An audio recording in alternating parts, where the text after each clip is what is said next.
Hello, everyone, and welcome to session 150. Wow, that's a milestone number of Pokerole. I hope everyone is doing well today, both on, off the table, live, and on YouTube. I hope you're all doing well today. We're gonna probably have a nice session where we finally leave town again after a little bit. I say finally like it's a bad thing, but honestly, town visits are fun. I like the downtime ones, but it's also exciting to go back on adventures, which is what's going to happen today. But before we fully begin, and I unleash the DM to her backstory read, I will say that if you like the video, whoop, that's not the right button. If you like the video, don't press that button.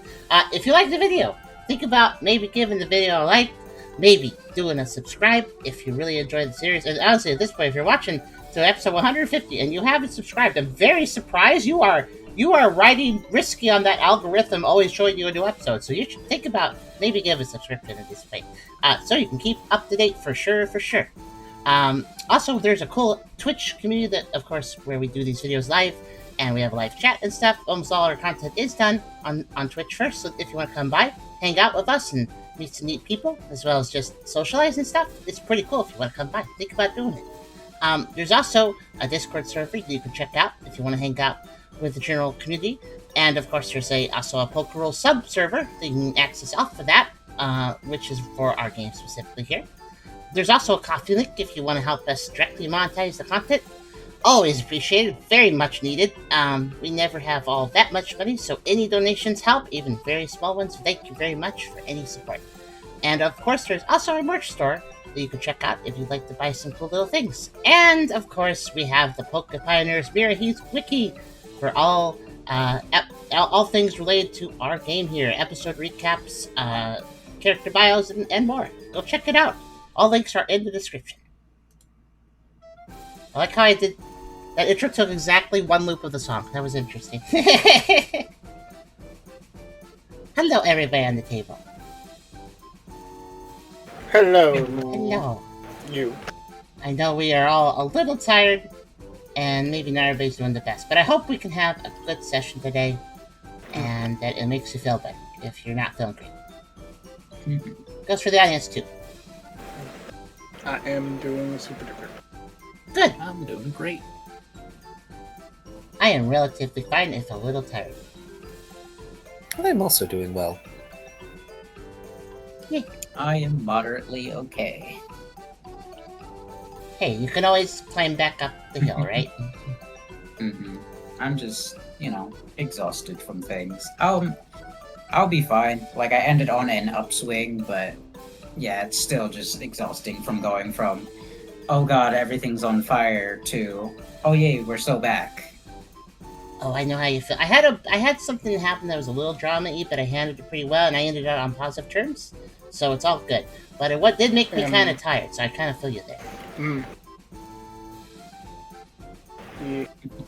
A couple days ago, I tried to help someone resolve theirs.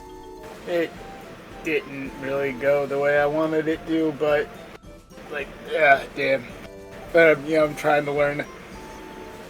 Can't be Superman for everyone. I could try, but if I fail, I can't beat myself up about it, Well, I'm still gonna try. Yeah. I'm still gonna try every time. Just remember, when it comes to other people's sakes, it's their decision what they want to do. Yeah. I'm gonna stop beating myself up if, I can't help them get the result they wanted. Pat. But it's okay. Life will move on regardless of the situations that we go through. That's really important to remember. But, anyways, I should probably hand it over to Karserus. And I do wish you luck in the future, Tubby, with that.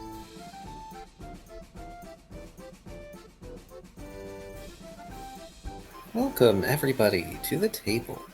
Last time, session 149, past mistakes. With conversations over, Tucker gets the opportunity to test his outfit's abilities with helping him cook. Using some of the honey that had been delivered from the Vespa Queen's hive, he prepares a honey berry cobbler and shows it to the rest of the party. Seeing how well the food came out, Ralph suggests saving it to eat as a send-off meal before they leave Savantown, and everyone agrees to the proposal. After noticing how much the previous session burned through the party's resources, Tucker and Ralph head to the market to session. I think it's supposed to be mission. Either way. Tucker and Ralph head to the market to purchase some reviver seeds.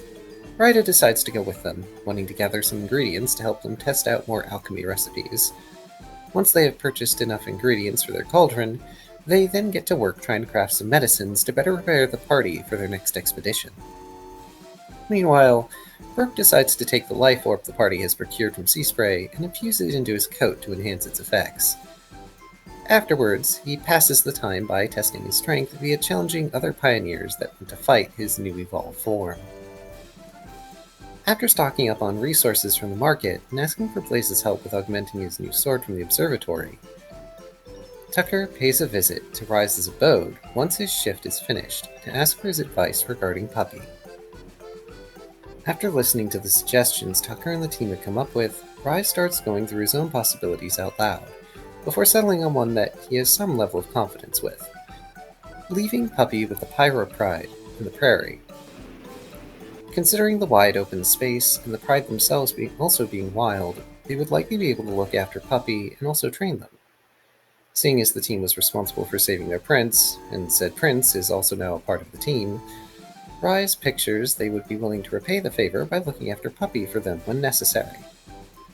However, Ryze still had some reservations with the idea, considering that the Pride may bring them along on hunting trips and potentially put them in more danger than he would personally prefer.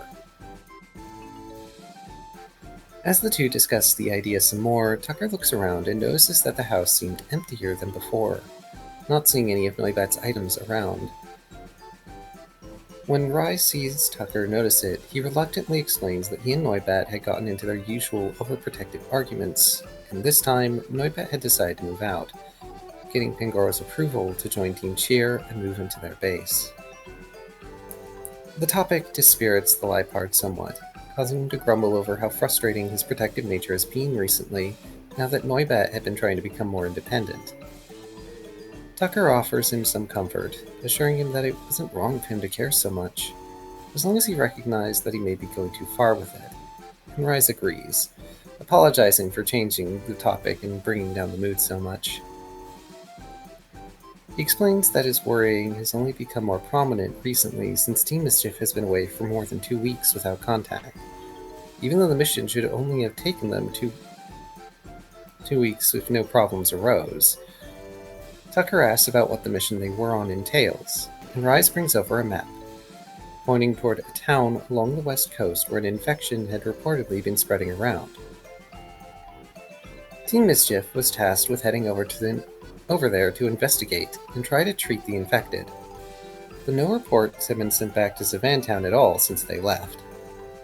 Tucker nods and tells Ryze that, when the team is finished with their current task, he'll ask if everyone would be alright with heading to the west coast and check on them.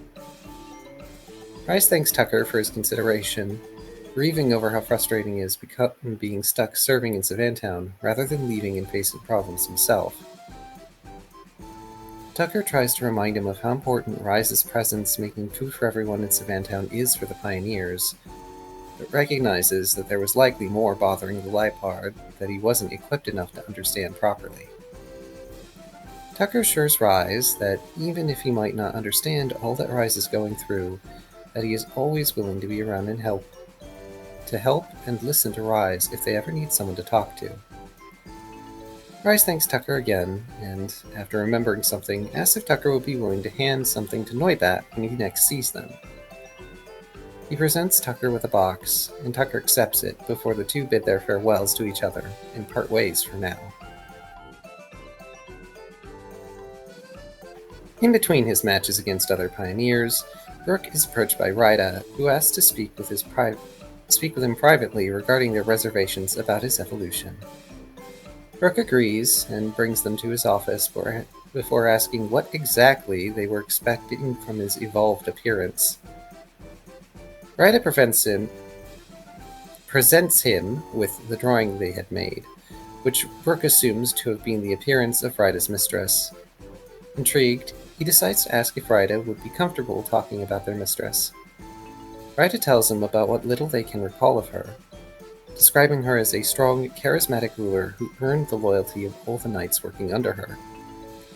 They explained that the way she would lead her knights reminded them of the way Brooke commands the members of Team Cheer, which only makes it harder for them to recognize the two as different. Brooke feels embarrassed to be compared to someone they would compliment so lavishly, but allows them to continue.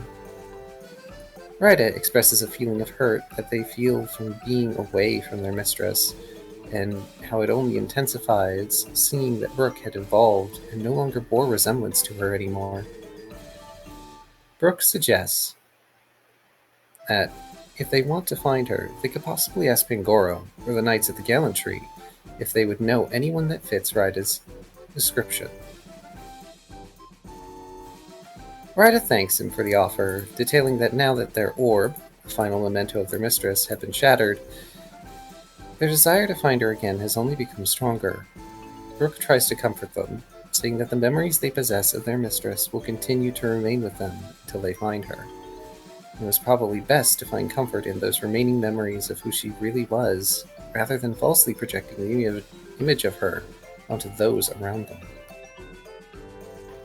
As he continues to try to sympathize with and comfort Rya begins to recall a memory of their mistress, where they had seemingly gotten injured in the line of duty while battling a large figure, and that their mistress had told them not to blame themselves for what had happened.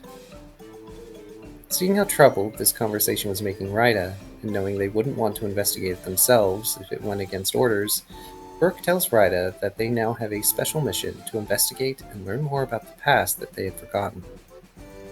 However, he warns Rya not to let this pursuit of the past cause them to forget their new life with Team Cheer. Rya agrees to the mission and declared that, no matter what they discover, they will not forget the place that they have with Team Cheer and what the team had helped them learn. Rya moves to leave Brooke's office, and as they glance back to look at Brooke before they leave, they see a momentary vision of their mistress before seeing Brooke once more, and they exit the office. Once Rya exits, Brooke lets out a sigh to relieve the tension built up from the conversation. However, without much time to de-stress, Deadeye enters his office, having been waiting outside of the room for a while.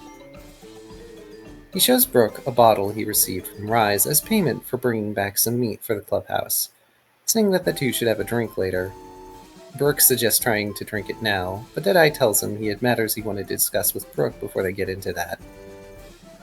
However, seeing how tense Brooke is at the moment, he tells the Feraligator he will do some other jobs, and give Brooke extra time to de-stress before coming back to talk about it later. He leaves the bottle on Brooke's desk, and exits his office, letting Brooke go over to his pond to rest.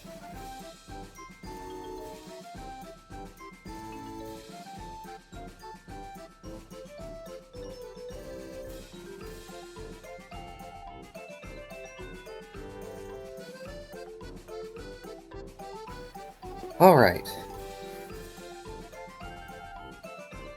Now, if I recall, there were other scenes that we just did not get to because time constraints. And Tubby wasn't fully there for last session. Unfortunately. Which is why we don't have too many Tubby scenes. Correct. They've been saved for this session. Right.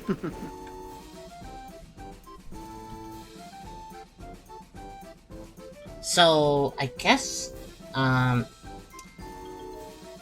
does have something to talk to Brooke about, but I think it might be good to ask, what was Tubby doing during the admittedly kind of chill events of last session?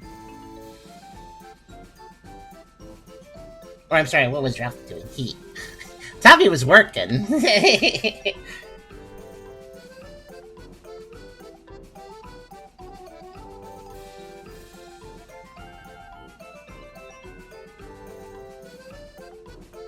But yeah, what do you think, Tubby?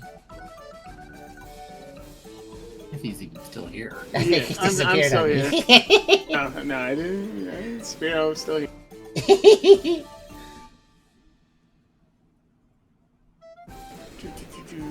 Let's see. Do you wanna refresher what Ralph was doing the last session before that.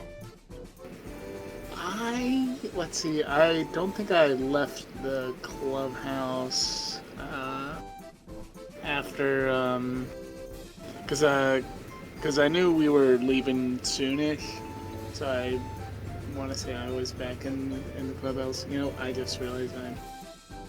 Hold on, let me fire up the game. Yeah, you are that at would the be table. I helpful. just noticed that. Yeah. I know that Ralph went to the market. Yeah, I went to the market, picked up a reviver seed. You know, and like we don't have to roleplay that out. I think it'll be useful.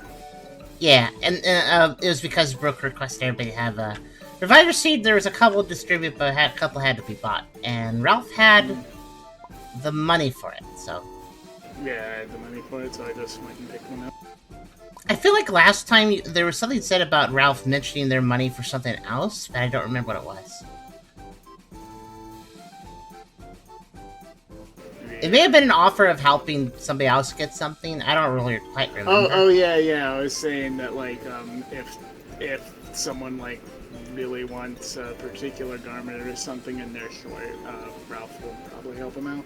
Right. Oh, right. Yes, I told you guys that we can just abstract any shopping, and we would just generally go by the prices that are in our little item tile pockets. And if it doesn't have a price, we can abstract it. Right, and then I have a razor fang now. I think that's new, right? Yes. I bought that because it wasn't too hard to find.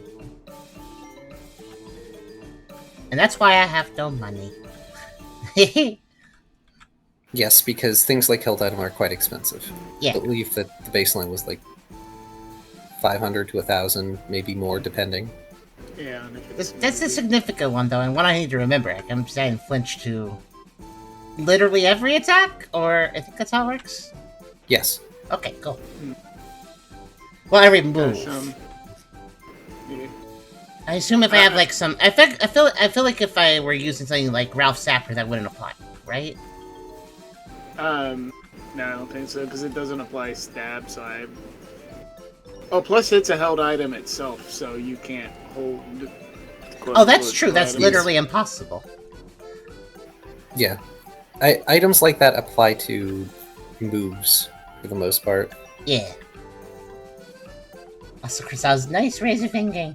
It just seemed like a good idea. I already have a lot of flinch-based attacks, so why not add more flinch dice? Yeah. Deny them the move. Burn their, dominate the action economy. You fool. Yeah, yeah. You fool, I have the power of ads. Because it's like, I don't have the sheer power. You know, Tucker doesn't have the sheer power of this team. So something a little more technical like that might prove to be a good pivot. Yeah, Tucker also sitting there with the most complicated aspect moves. Yeah, they are. Yeah. I'm still headcanoning that, like, our money changes every so often from poke to rupees to zenny. But, Okay, like, no one rupees. notices. Like, no one notices or acknowledges it. Zenny, apples, blorbos. Fucking Mario coins. Just... But it's something only the audience can see changing. In any case, is there anything that Ralph would like to do during, I believe I gave y'all 2 days to stock up and get your affairs in order? I don't believe so. I'd probably spend more time with Mawile, but nothing in preparation, I don't think. Alrighty. So, that brings me to the scenes that we kind of had to sideline for a little bit. So, what one are y'all gonna do first? Because I know that Tucker wanted to have a discussion with Ralph and Brooke. and unless the day ticks over, Brooke is currently de-stressing. Did I want to talk to Ralph too? I mean, Ralph could definitely be involved. That's not really a secret or anything. Well, it's... Okay, so Tucker's probably only going to tell Brooke for the moment that Rise seems to be a bit off, because Rise is a fairly private Pokemon, so out of respect, Tucker would just be telling everybody about that. I meant the puppy solution. Oh, the puppy solution, that's everybody's business, really.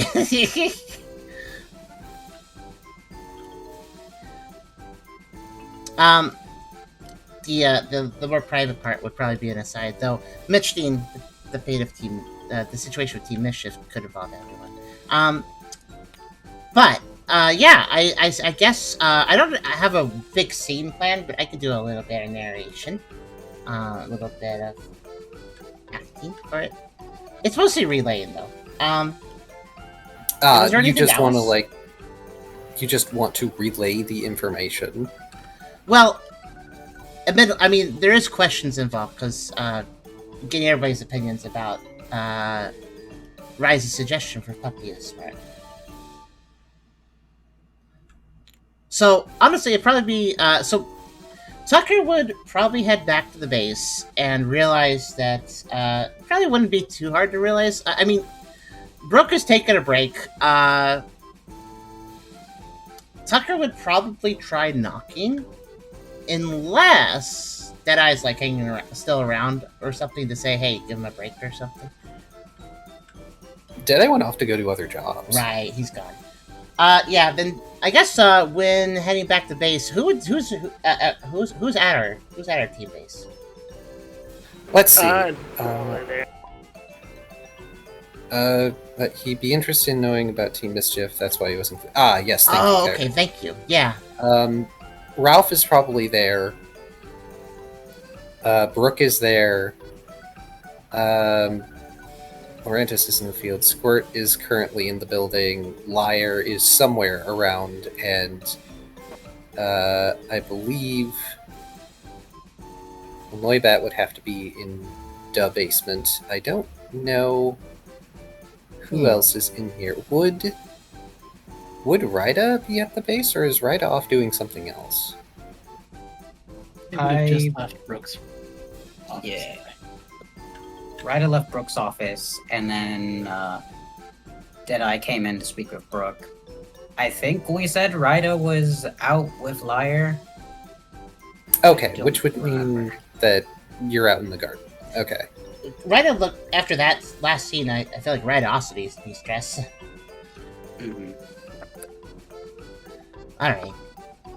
So Tucker would find a couple people making themselves scarce, namely Brooke and Rida, while Ralph would be kinda just chilling. As a matter of fact, I'm polishing my golden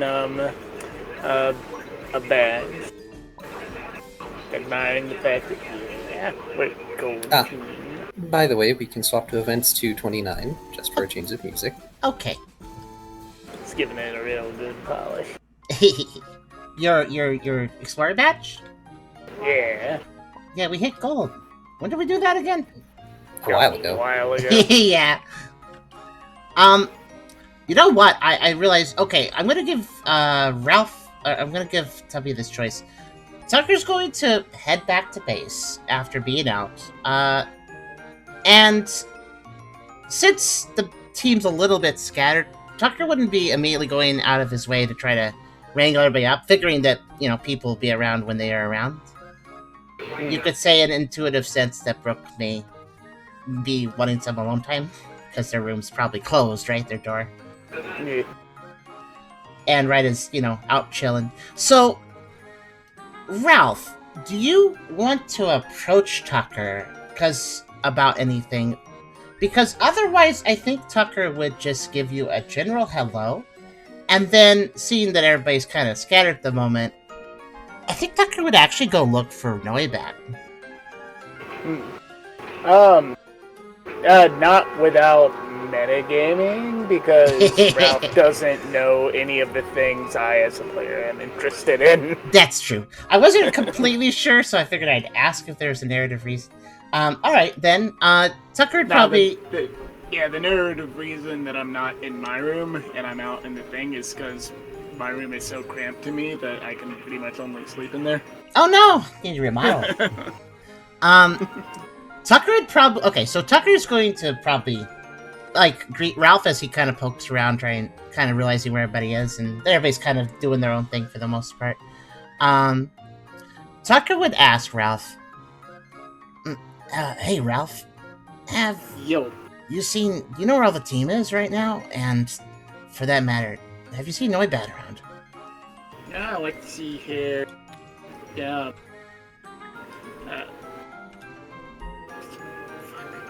Names. Yeah. I think Brooke's chilling in his room, taking a nap or something like that. Rya only recently left. And I'm still here. I figure one less person we have to round up when it's time for us to go is, one better. How close is it at this point to going? You'll still have a day. A day left. Okay, that's what I thought. Yeah. I have been going and, spending some quality time with Mom. I always did, but, mostly I'm sticking around here. It's supposed to be our secret base. Well, not secret, but, our base. Sometimes I like to look out the window and, imagine that we're super, more important than we are. Well, not much of a secret base when it's 2 stories tall. Yeah, not really secret base, but, I like to look out the window and imagine that, I'm this great, seasoned adventurer waiting for the new young adventurers to climb to the tower and get my advice. Sounds like maybe you should have signed up for some fights like Brooke did. Then you could act as a boss or whatever. Yeah, that would be fun. Hey, Pokemon in this town are crazy enough to wrestle with Snorlax. Oh, I'm sure there'd be some. Strong enough to win. Well, I do have some news to share with the team, but I'll wait till everybody's gathered up a bit more. Sounds good to me. Hey, this looks shiny enough to you? Can I tilt it? Tucker will look at your badge and see it is gleaming quite nicely and give a nod. Yeah, trying to look more fancy or something? Professionalism and all that. Not that I'm all that professional, but, a question pops into my head. Can you still see all the colors? Or do you remember all the colors from when you were a human? Because, That's actually kind of fun. That's kind of a good question. Let me think about that. Tucker tilts his head and sort of gives you a quizzing look,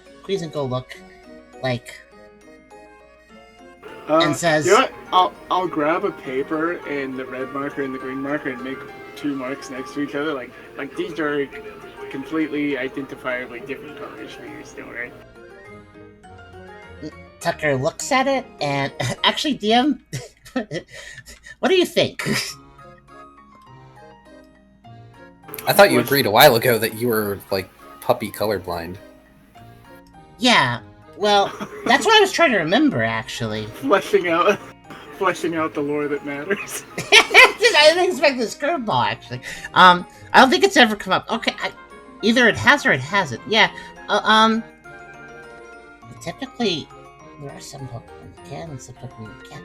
It's hard to say unless you are one all the time, but at the same time, physiological differences are hard to tell sometimes. Tucker will slowly nod and look at the paper for a second. Yeah, I can tell they're different. They're not that different, I guess. I see. I don't know how you exactly see things, and I don't remember how I used to see things, honestly. But My vision has definitely changed, I think. I doubt as a human I could see so well in the dark, for instance. Yeah. He nods. Yeah. Anywho, I'm pretty sure Noibat's still here. Yeah, I'm just not sure where. Tucker nods and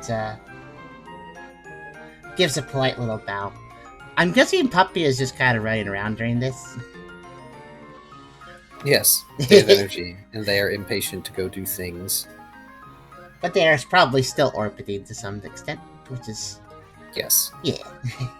Tucker will give a polite bow, and then say, well, alright, if Noibat's around, that's what I wanted to ask him, so... I'll see you later.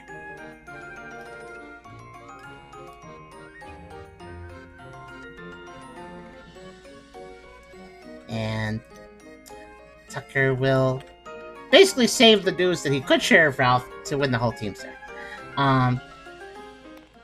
It was agreed that Tucker is not colorblind. I like how everybody's giving me a different answer. Yes, no, and it never came up. It's a small detail that, generally speaking, I would not keep track of. That is for you to keep track of. Yeah. Well, as now a mental personality Tulpa, I'm seeing through human eyes actively, which have the normal human color spectrum. So thinking in Yena terms, it's actually kind of hard to decide a little bit. So yeah, that kind of threw me a little bit. I didn't expect that question. As a fellow colorblind canine, I say have Tucker be colorblind. I'm thinking for the most part, yeah, but like colorblind's partially in the sense that those two colors on the paper were different, but they're different. Like a dark green and a light green would be different. Not like yeah. In other words, lower spectrum, but not like impossible to tell the difference. Now, if there was a subtle change between them, then it would be hard to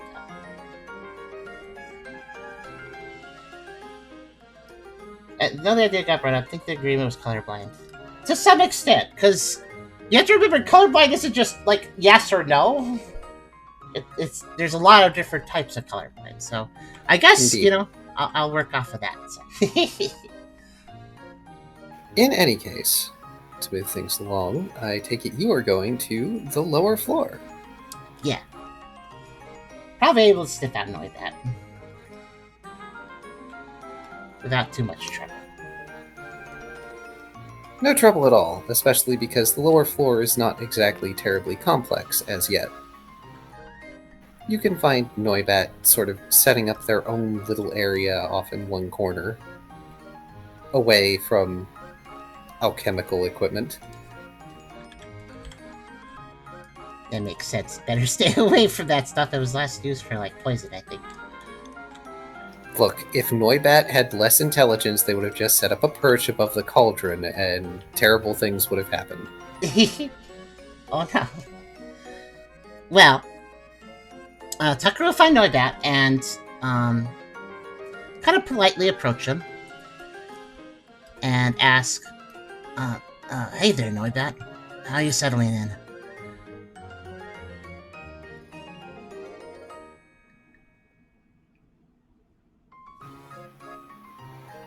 Noibat doesn't answer for a few seconds. They seem to be preoccupied pulling things out of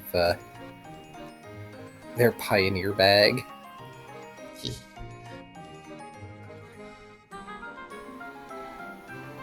I'm doing fine, Tucker.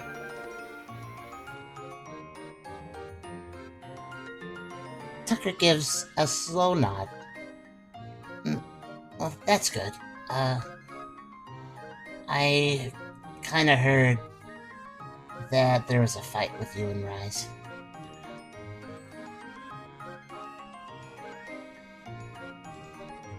And it's not like that's anything new.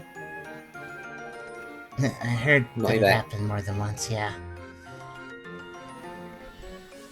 Noibat is pointedly not turning to look at you. Tucker does pick up on that. Tucker pauses for a moment, deciding what to do with the situation. But he was the one to approach, so he does continue. Well, if you need anybody to talk to...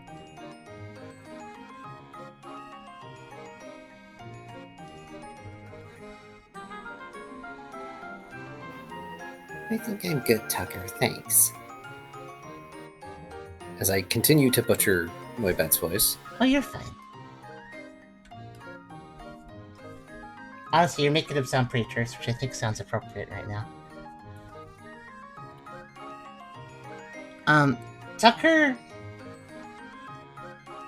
unflops and then reflops his left ear for a second, before giving a quiet nod and simply stepping away. Though he does pick up on, well, the vibe. Clearly, small reminder. Yeah. Sorry. Small reminder. Rise did give you a box to give to Noibat. Thank you. That was another reason. That's right. Sorry. That was part of the reason I wanted to have Tucker talk to Noibat, but then I forgot it. Thank you. Tucker goes to turn to go, realizing that Noibat is probably a little too fresh off of whatever happened to really talk about it, but pauses. Oh yeah. Tucker carefully reaches into his bag and slightly knocks the package gently and turns back towards Noibat. This is for you.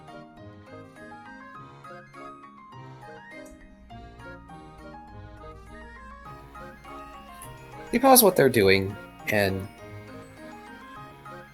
sort of half turn to look at you, raising one brow. What's the occasion?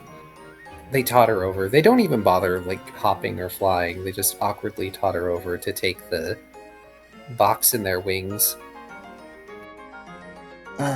Not quite sure, but, well, Rise wanted to give this to you. Their expression immediately sours.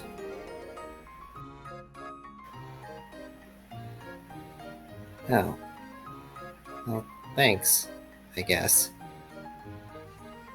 They're gonna totter over to their stuff again and put the box down. Then continue what they're doing. Tucker gives a slow sigh and does a nod. This time turning to go, but then turning his head again and just saying, I know how it is to be angry at somebody that you care about. I've been there too. Give it some time, alright?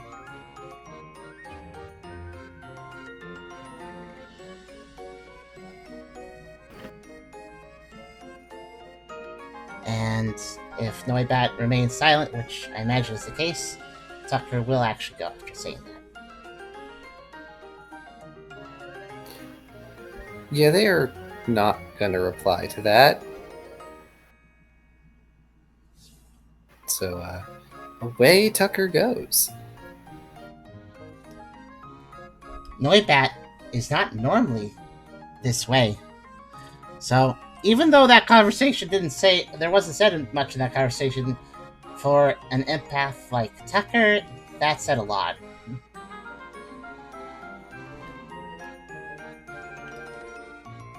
But Tucker also knows that somebody in that state and mood, you're just gonna anger them if you try to push it. So, though Tucker will probably put a pin on that and check on Noibat later, post-mission.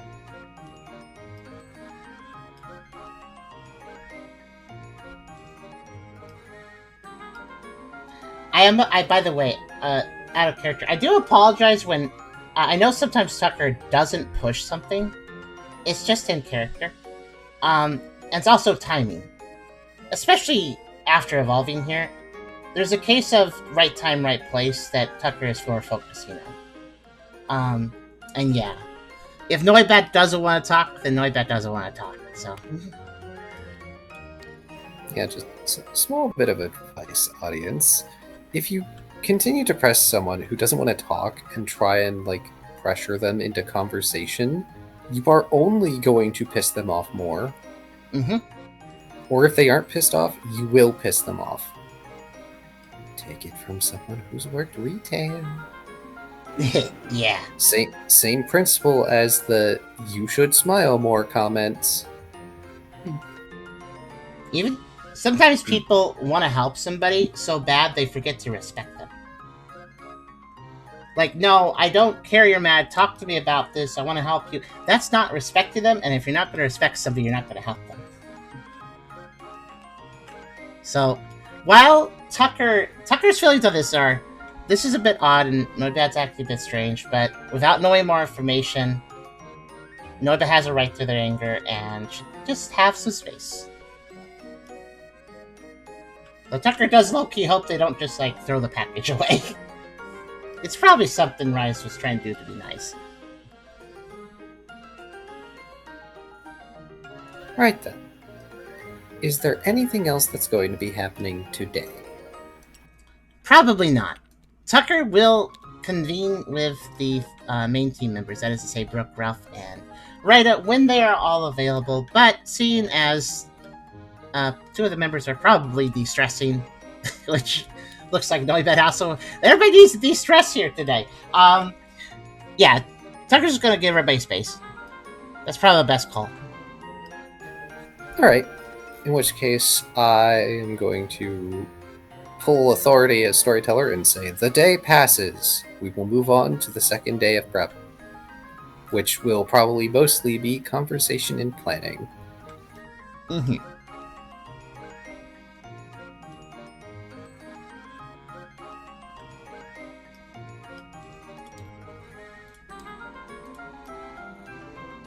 Fair, no, we don't know why Noibat's angry, and that little note, by the way, about how, yeah, sometimes Tucker doesn't push things, but that's an in-character thing.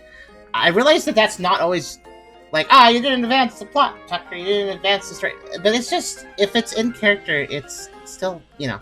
I bring that up because, one, sometimes people misinterpret what Tucker's doing, and two, we've actually had a few comments of, like, oh, why didn't Tucker do this? Well, yeah, there's reasons, usually.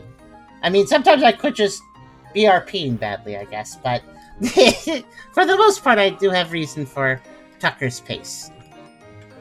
It's your character. You can't roleplay your character wrong. Yes, some people are silly. I know that, but it's good to bring it up now and then. Oh, well, okay. There is a caveat. You can feel like you are role-playing your character wrong, but that doesn't necessarily mean that you are, and also other people do not know how your character is to be roleplayed. So if someone else is saying you're roleplaying your own character wrong, they are 99.999 to 100% wrong. Yeah. I mean, I guess there is one way to roleplay wrong, and that is to metagame a whole ton. Well, yeah, that's metagaming. That is an exception. Yeah. It's important to remember that when Tucker has interaction with somebody and then doesn't really advance the conversation too much, nonetheless, Tucker is, like, banking all the emotional things that, you know, Tucker notices, so, yeah. Noibat's usually been more of a timid, meek, though sort of open, bat, so seeing them so, like, reserved and kind of terse is very interesting, actually. But... Okay. Tucker will remember that. We can move on to Locale 7 for music. Okay.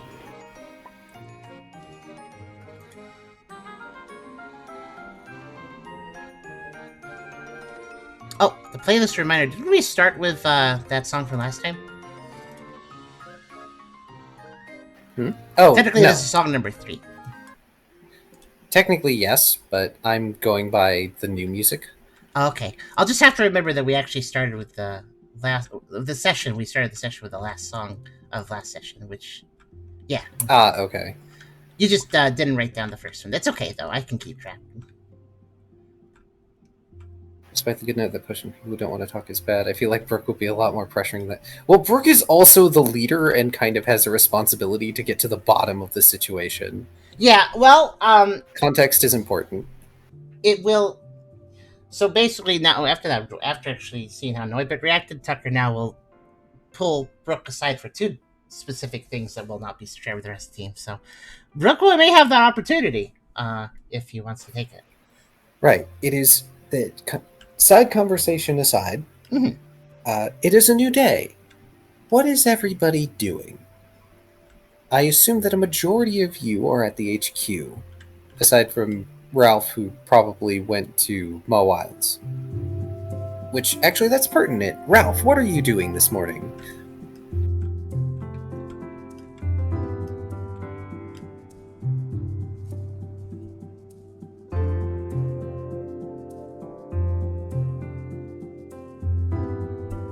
Crickets. Sleeping, apparently. Tubby, are you see able his to icon talk, lighting or are you up. away? Oh wait, is he messed? My mic came unplugged, my bad. Oh, there you go. That's okay. Oh, but yeah, I probably will pop it on her for the early morning. Yeah, say good morning and all that stuff. Make sure she slept well. So Ralph is going to the base to say good morning to everyone.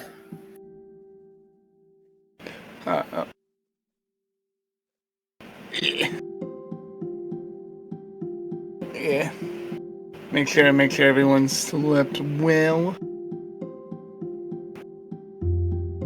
Alright, in which case, everybody is going to be present, to some extent or another. Hot Dog will have made toast with syrup for everybody. Not French toast, toast. Still sounds nice. Get into it and be like, not bad. But have you considered, and we'll take another bite, dipping the toast in egg wash before applying heat? And I'll give a wink. Trust me. Hot Dog squints very slowly at Ralph. Oh yeah? And where am I gonna get those eggs? You gonna pop them out? No, we need to get some more trade routes going. Maybe next time I go on a mission, that'll be what I do. Oh, that'd be radical. Anyway, I am off to work. Oh, where do you work besides here? All right, you work at Rises. As soon as out. Well, I guess it doesn't belong to Rise. The Houndoom rolls his eyes and leaves with a piece of toast in his mouth, a la anime style.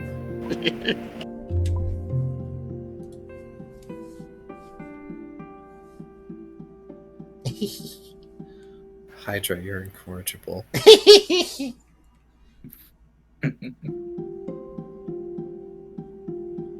There's a freeing element to playing Ralph and just saying whatever pops into my head.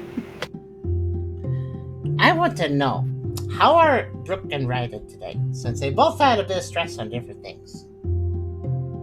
I think Brooke's doing alright. He's now focused on planning the trip, figuring out where we're gonna head first.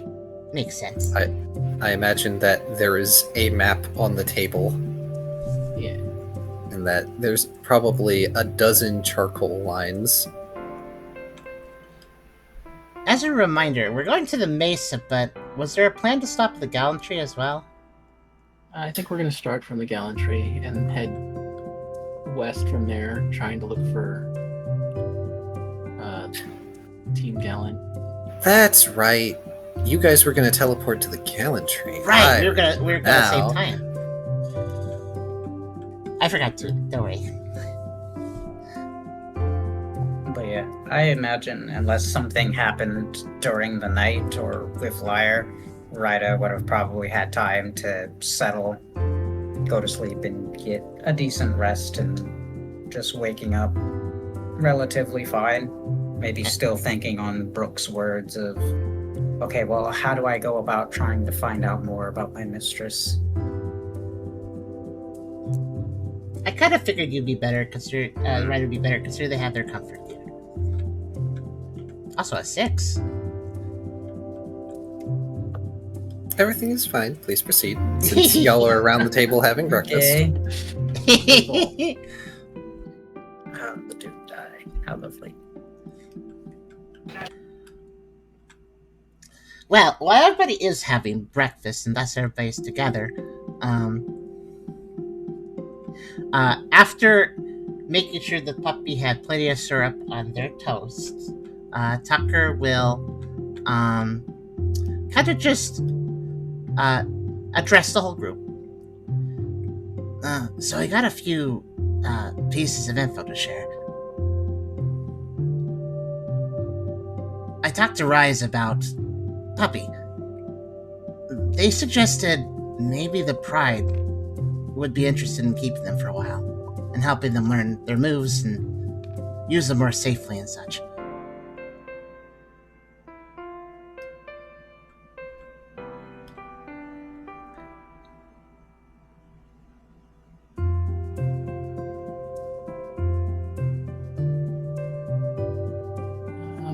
Brooke will say, that kind of makes sense. We have been sponsoring Zeal for a while. You'd like to return the favor, I think.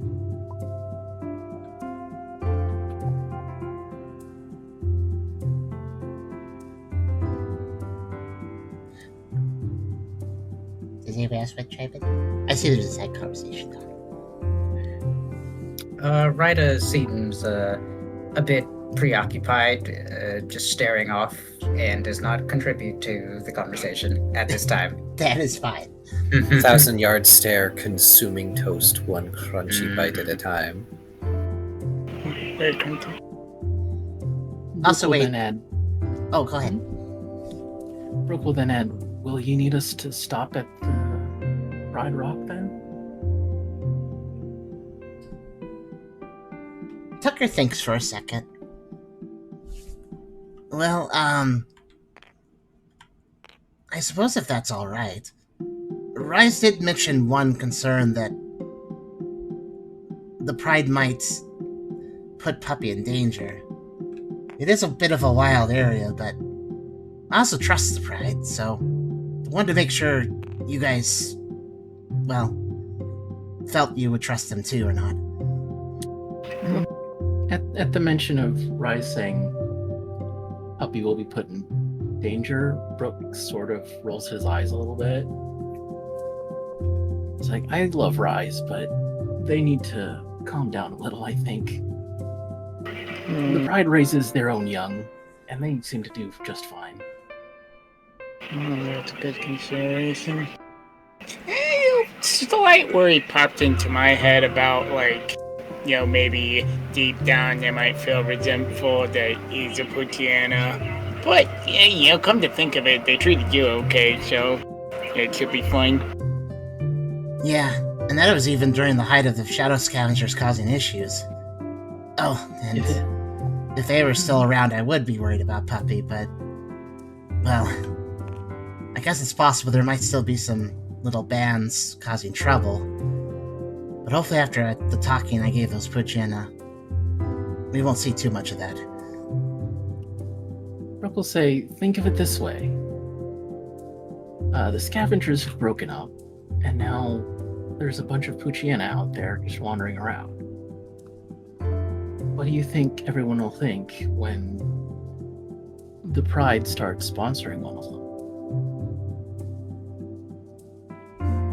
It'll look like they're giving them another chance, I think. It could even maybe inspire those scattered ones. Exactly. In a good It way. might improve the relationship a little bit. It would be great if... Scenario. all the hyenas and happens. all the cats could get along. Technically, there's plenty of space there for them to share, for hunting and such. What said that? That was Deadeye. Oh, sorry, what was that line? Sorry. Look around. Deadeye is sitting between Brooke and Ralph, one elbow propped on the table. He's torn his piece of toast in half and is currently dipping one of it into syrup. Ah, Jay, I didn't see you come in. I've been here. Yeah. Oh, yes. Not like you would see me anyway. They smirk a bit, crunch onto their toast. I mean, I can use odors too, so... Great, you can smell ozone. So can everyone else.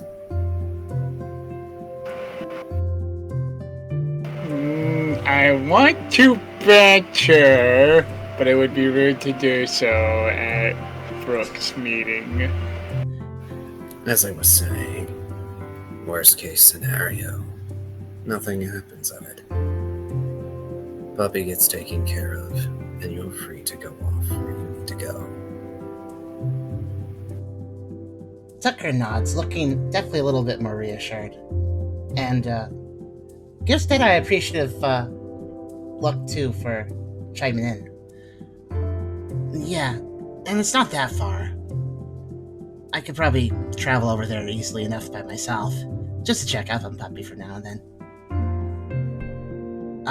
Would it be alright to add that to our travel list? Rob nods. Yeah, I don't see why not. Rita, do you think you could teleport us there too? Or would that be too much? At this point, Rita blinks a few times and zones back in. Pardon me, I was not paying attention. Could you repeat the request? We might need to stop by Pride Rock in the prairie. Do you think you could take us there too? Or would multiple teleports be too much for you? How far is Pride Rock? So, assuming y'all have the map and are plotting your routes, Yeah. Pride Rock and the Gallantry are roughly the same distance from the Mesa. It's just the Okay. going from the Gallantry puts you closer to Aster Rock and also to kind of near the estate that you went to with V, whereas going from Pride Rock, it's going to be all like savannah. Yeah, I see. Brooke's thinking is that we start from the Gallantry and try and track Gallant from there, so... I don't think starting at Pride Rock is a great idea. I'll just say this out of character. I'll just say this on the side. If Tucker seems confident in guiding Puppy along, at least until they're, as long as they're in areas they've explored before, there's no trouble traveling with Puppy on foot for Tucker. It's more about timing time than anything else. Right. But if we have to, we can walk on foot. But yeah, in that case, I think it's doable. Question mark? Has Rita been We're to gonna Pride have to- Rock? No. No, he never Right. has. I was going to say, I Right, don't. describe Pride Rock. Yeah. Tucker By the way, I will love the chime fact in. that we've stopped trying to convince people that it's not Lion King. We're just like, okay, we're just going to call it Pride Rock. We're not going to say the whole thing.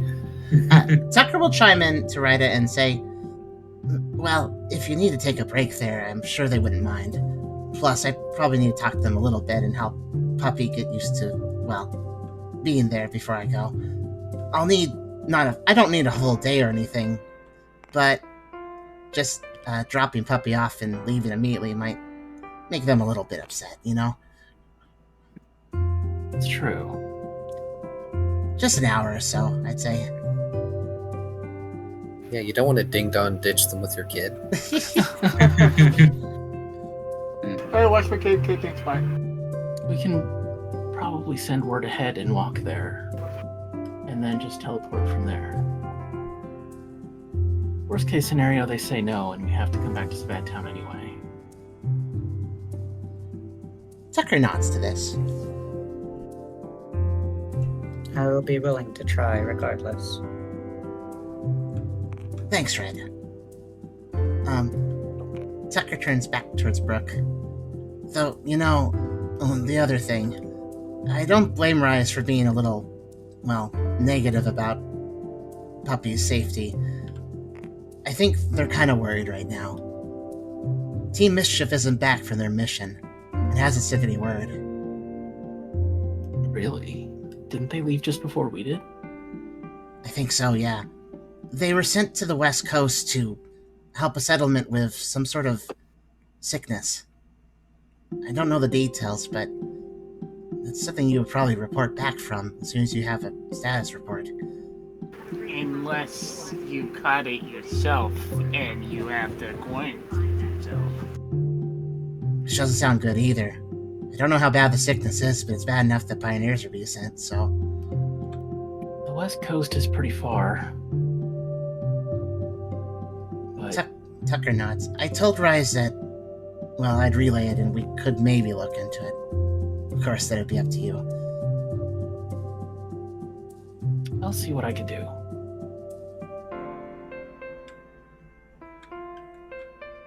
We'll stop by the Mesas and see how it looks from there.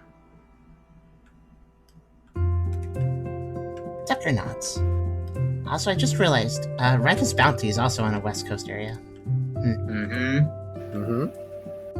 Though I think the settlement's like, here-ish, right? Oh, I swept my hand all the way along the coast. You don't know where that town is. That's true. Though we could Have to probably ask get Pangoro for it. information from Pangoro. Yeah.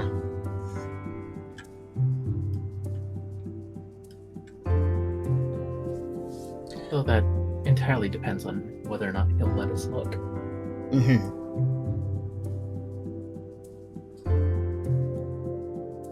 With that, Tucker will look like he's going to bring something else up, and then kind of just quiets down.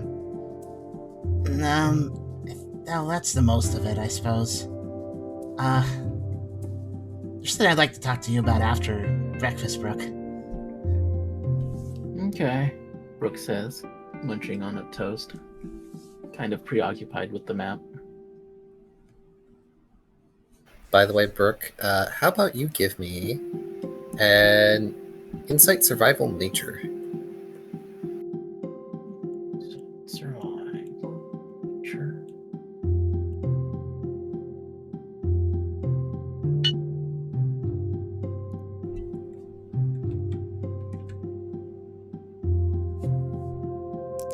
Yay, first roll. Yay, it's terrible. Yay, once. All right. Brooke is very distracted right now. It's fine. Very focused on the map. No, that's fine. Deadeye is crunching his toast loudly. It's distracting.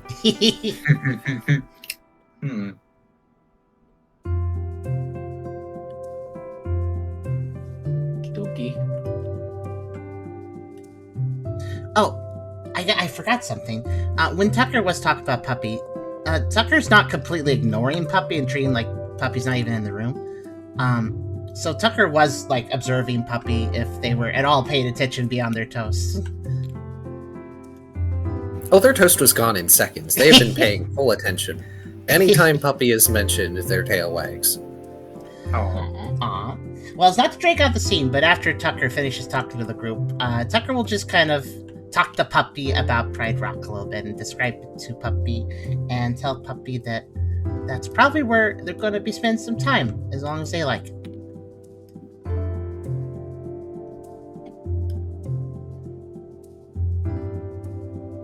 Puppy stares at you with the no thoughts, head empty kind of expression. It is hard to tell if they've absorbed this information.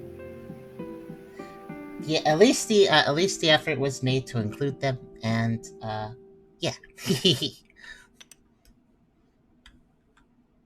of course, they get a lot of pats and stuff too, because they're good. Good puppy. Very happy. Much tail wags. Many pork.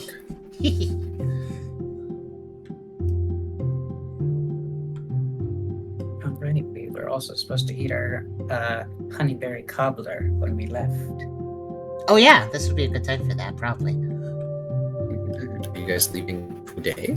Are you haven't going left the yet. extra Well, day? technically it's tomorrow, so. I know, just a reminder because I saw it on the side of my sheet. You made note of that. That's cool. I mean, several people have it. Oh yeah, we have it actually as an item. That's right. Correct. But yeah, with that being said, there's nothing else that Tucker want to converse about during this breakfast meeting. I Just a wish little I bit could just after. roll a dice to be like, can I put 2 and 2 together about mentioning Georgie? But I don't see how I could jump to that conclusion. Oh wait, it is kind of awkward that Brooke still doesn't know. You know what? Let's try something. I prefer rolling dice over flipping coins. So, Brooke, please either call evens or odds. Whatever you pick. Odd. Okay. If odd, then it's going to be mentioned by Tucker.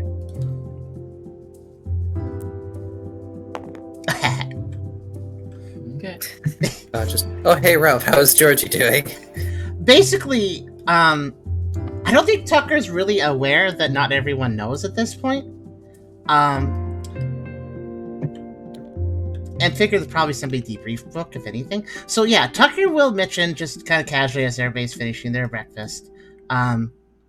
Since Ralph was spending time over at Monwell's just recently, Tucker will just say, so, how's Georgie doing?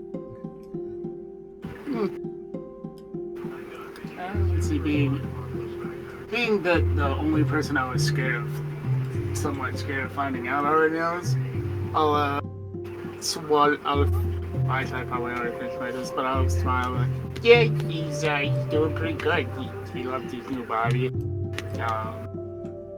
It's real tough, real durable. And his mental health is way up. Yeah.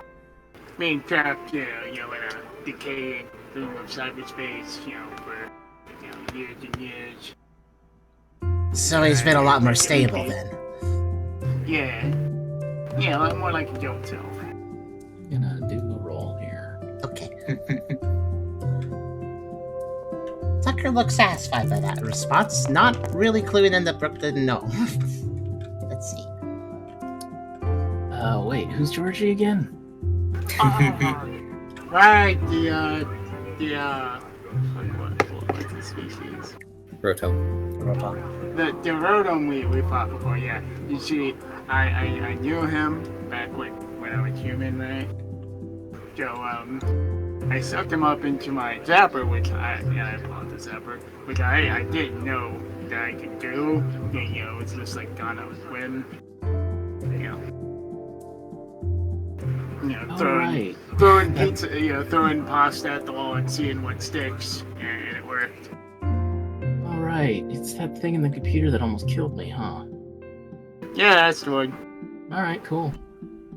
I don't think he can use his electric powers in the ball toy, though. Oh, you're using that ball toy?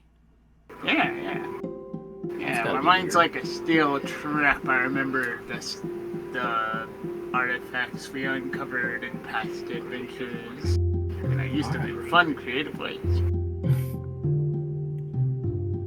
Yeah, Brooke's just like, oh, okay, cool. I like to imagine Ryda's side-eyeing Ralph as he's explaining things, and then Brooke is just like, oh yeah, it's cool. Ryda just looks at Brooke like, wait, really? Alright, I guess. We hang out with Tiber, who tried to kill us several times, so I don't think Georgie's gonna register. It's like that group of heroes that just befriend villains on a constant basis, and then someone who comes along is like, they tried to kill you like a day ago, and you're best friends now? Fucking It happens. Fucking Piccolo, fucking Vegeta. Yeah, pretty much. Tucker didn't like that Brooke got so severely attacked by Georgie either, but since Georgie was chill, Georgie seemed pretty transparent. Not trying to make a ghost pun. Pretty transparent during that battle, as far as like how they were unstable stuff. So if they're more stable now, it's probably not a trick or anything. They don't seem like the manipulative type. So if they're chill, then Tucker's chill. Tiber is trying to be better.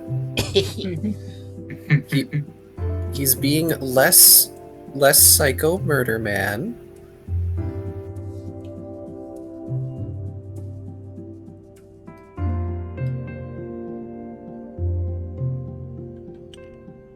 Besides, y'all don't have to live with Tiber in your heads. Riley does, and it's working out just fine. Yay! Also, Brooke is uniquely advantaged against ghosts, so Rotom is not too much of an issue. Ghosts? You mean dessert? As long as I can bite him before he uses an electric attack, then I'm fine.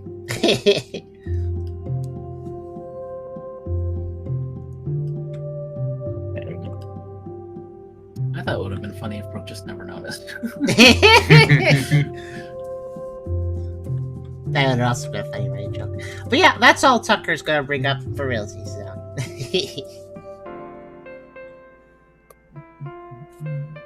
I guess nobody else has really much to share either, so I guess that's kind of a meeting. Yeah, Ryder shared their stuff the other day. More or less ready, unless... Oh yeah, we need to talk to Pangoro about Team Mischief, I guess. And Tucker's gonna pull you aside after breakfast, or Brooke is it.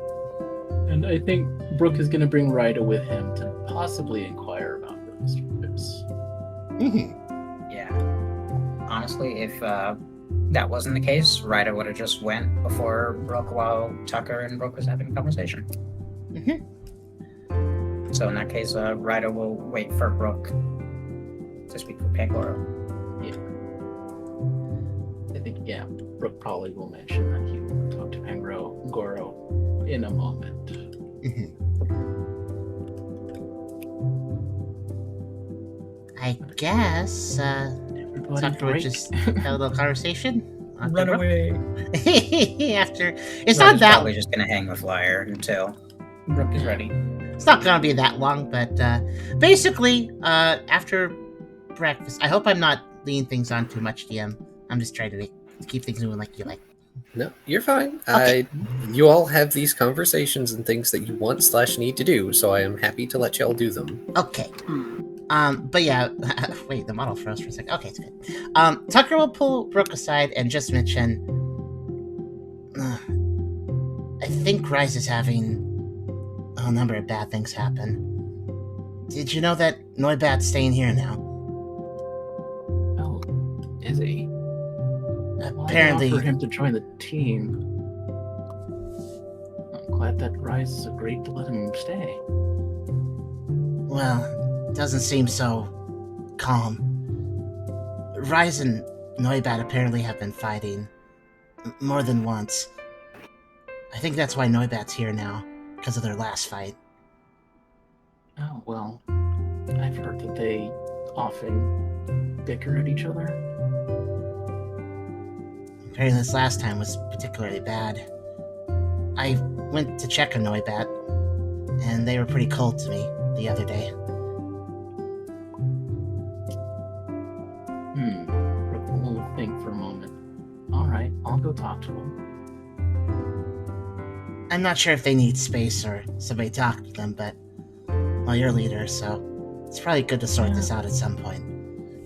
I get that it's a touchy subject, but I need my team to be working at capacity. So if he wants to join the team, he'll have to learn how to control himself. Tucker nods. Was there something else? Was there two asides or was there just one? I think there was two, but I don't remember what the segment was. I only remember there being one. Because the puppy thing has been addressed. the Team Mischief thing has been addressed, and now Noibat is being addressed. Yeah, I think that's it, actually. Yeah, I think that's it. All That's right. all I remember. Tucker looks satisfied. Sorry, don't mean to put more work on you, boss. Hey, it's my job.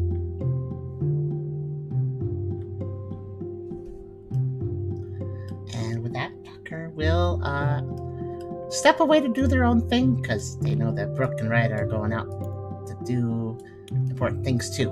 So.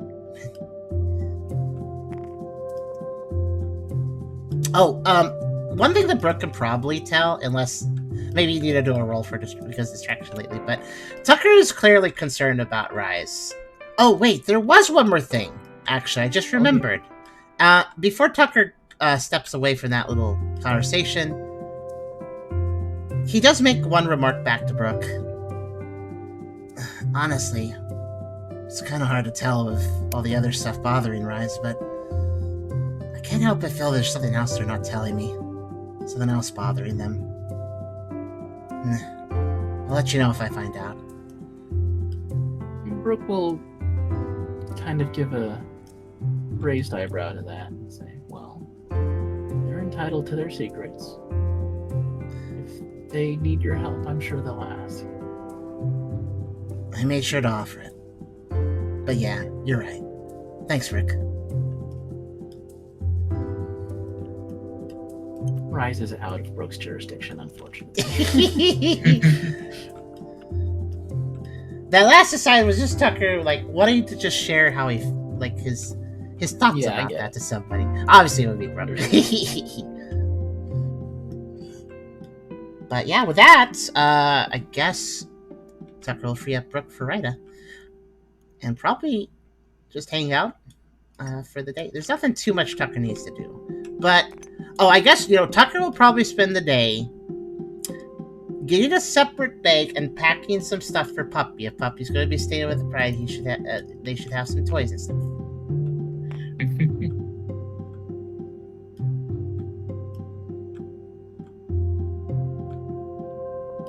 Alrighty then. That will probably be quite helpful, though I don't know how much the Zeal Pride will have need of a prep bag for Puppy. This is true, but Tucker thinks it's a good idea either way.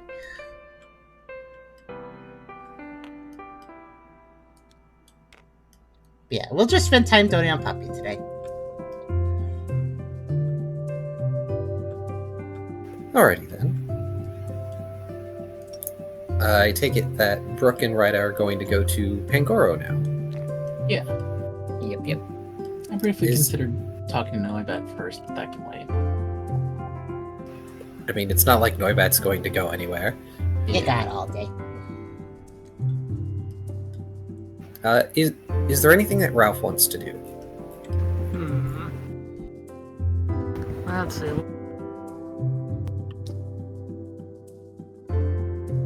I can't think of anything super relevant story beat wise. I'd probably consider talking to Rise, but then be like, yeah, I'm not qualified for all that. So No, Ralph is not. well, yeah, in character, he'd probably consider it for a bit, but I'm not the right person.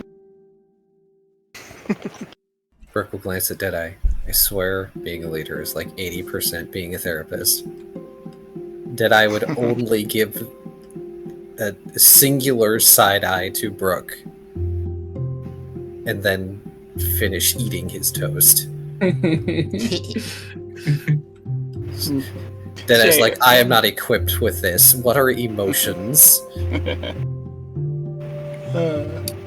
When you still had both of your eyes, were you live eye? Or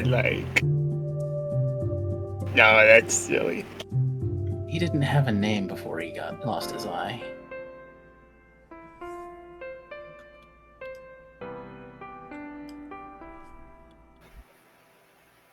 Yeah, well. They might not keep that name forever, either. possibly not.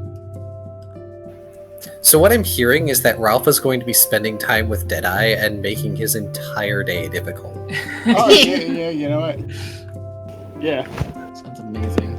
I mean, it does fit Ralph to just randomly decide, I don't have anything to do. I'm just going to tag along with somebody randomly. You're my friend now. We're having soft tacos later. Designated Ralph attendant. I'm imagining the thought process being, I've already prepared. How do I spend this time? You know what? I don't know what Deadeye does. I'm just going to follow Deadeye around. So, what sort of adventure made you lose your eye? I don't think I would call it an adventure. Well, I mean, it must have been exciting. That depends. Is fighting for your very survival exciting? In the moment, not really, but, afterwards it makes for a good story. I mean, we almost died plenty of times. Considering the little shit tried to spear my brain through.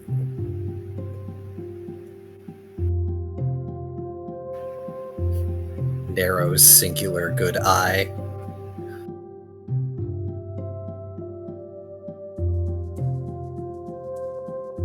Brooke is gonna leave.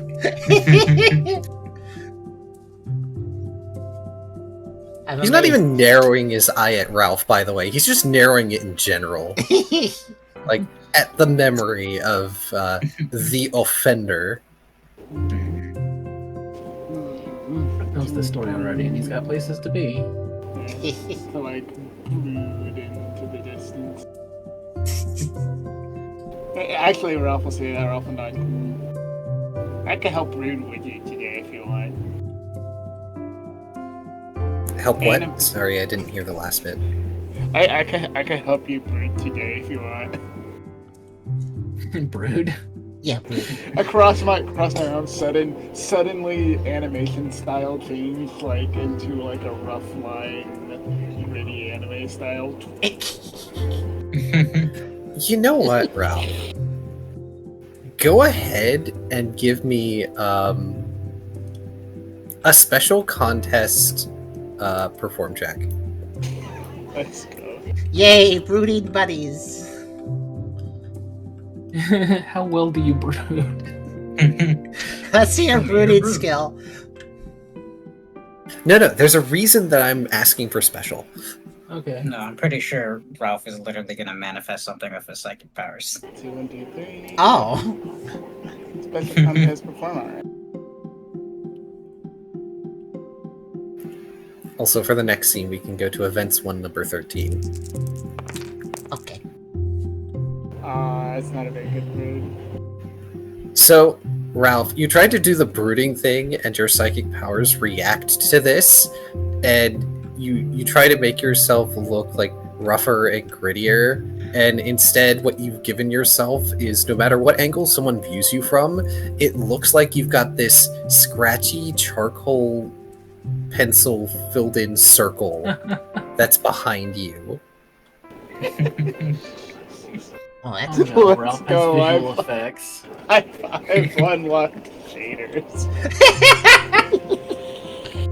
what a sentence.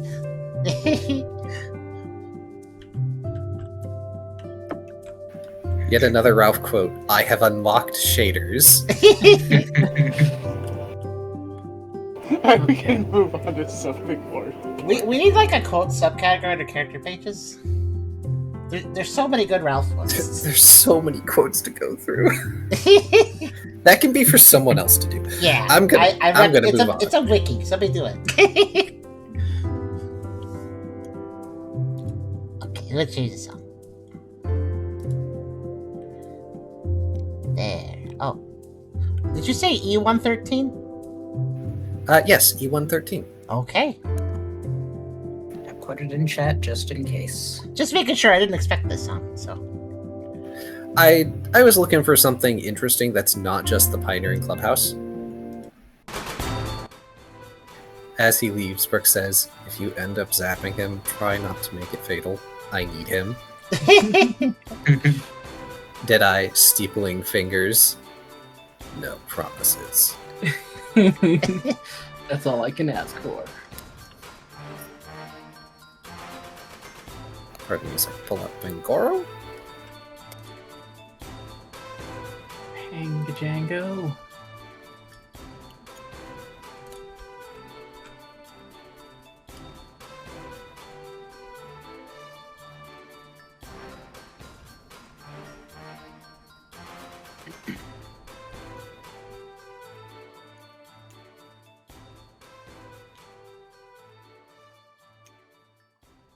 There we go. Yeah, sorry, I'm just tossing everybody over there, it seems. That works. Well, for Rya and Brooke, I almost said Ralph and Rya. It's not an R&R scene. We aren't having another detective noir segment. but he just unlocked his gritty shaders for that. I'm sure you will get a chance another time. In any case, it's early enough that the two of you are able to catch Pangoro before he goes off on daily rounds. And currently, he has a mug with some Chesterberry coffee that has been brought to him by Chatot. Chatot also has a mug.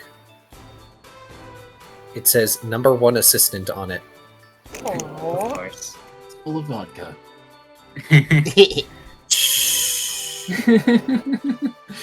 Actually, Brooke, Rya, go ahead and give me an insight survival alert. Seem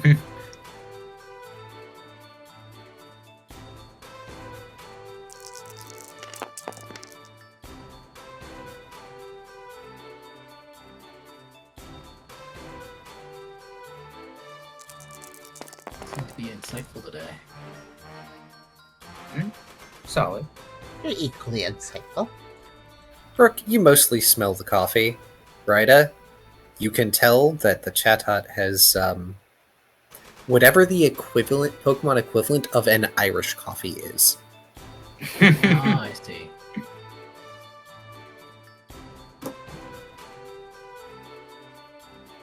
Whatever gets you through the day. Whatever gets them through having to be this.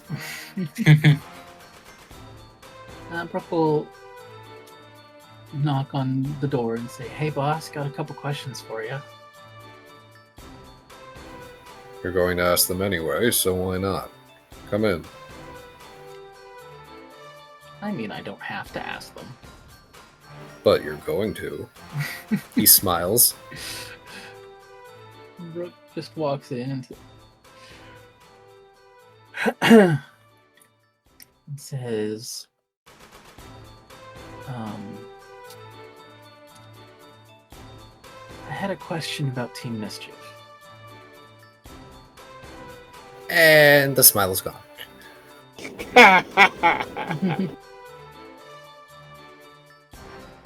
Oh. Well, you're already here, so it's not like I can exactly toss you out anymore. You're the boss. I'll still listen to you. Either way, I'd just like to know where they were headed. Right. I assume Rise must have said something to one of your crew. Chatot, please pull out the map. Chatot flutters over to a, you know, like those big old projector screens that get pulled down like they're a blind or a shader? Yeah. Mm-hmm. Oh yeah. Yeah, they pull out one of those, and instead it's just a map of the continent. It has so many markings on it, and lots of faded little smudges that, like, they have erased things.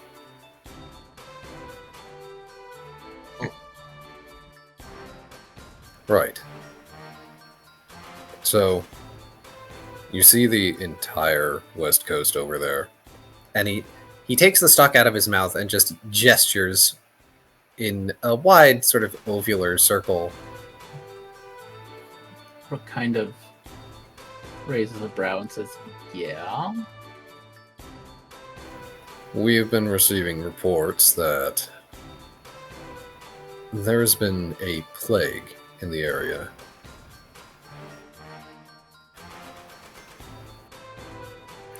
Suffice to say, the mission labeled it as an infection. But that's mostly to keep down panic. Rest assured, the team was informed of what was really going on, and they still accepted it. They were given appropriate protective and resistance equipment. However, part of the problem is that we can't get status updates out there. From what I understand, Chatot pipes up, not even the Pickapacks have been able to go there and come back. From what we can tell, it's mostly around the peninsula. They gesture with a wing, tapping at the peninsula area.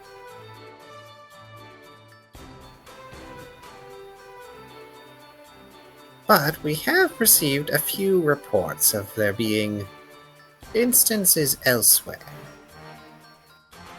At least until communication was entirely cut off how long ago? Roughly a month, unfortunately. Which means this has been a situation ongoing even before Mischief went missing.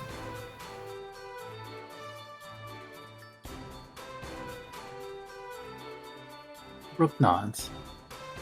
I'm guessing it would be ill-advised for us to head over there then. Not unless you had something to help protect you from disease. Assuming that's what's really is going on. I can't say that I do. Well, thank you for the update. You're welcome. Any other questions? Brooke will look at Rya. What do you think? At this point, Rya will sort of step forward and speak, pulling out the drawing they made of Brooke. I wish to find information on my previous mistress before joining Team Cheer. However, my memory of her is very hazy at best. At most, I was able to come up with this sketch of a mixture of Brooke and what they looked like, from what I can recall. I was wondering if you knew anything of her. Brooke will head. I believe Rya used to be a knight, which is why I thought she might ask you. Or they, sorry. Both are acceptable. Pangoro is going to hold out a hand for the picture to get a closer look at it.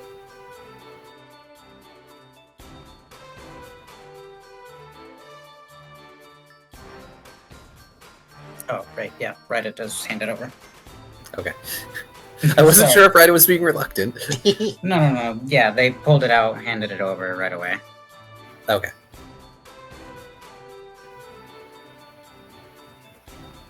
They sort of turn the paper multiple directions as they squint at this drawing.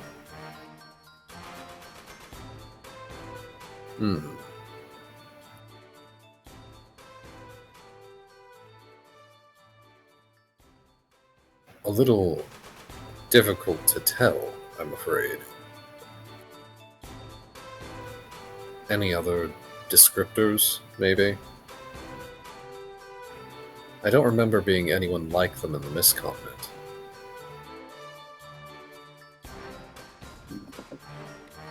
Unfortunately, my recollection of them is limited to their general size and shape being that of what Brooke previously looked like, I believe.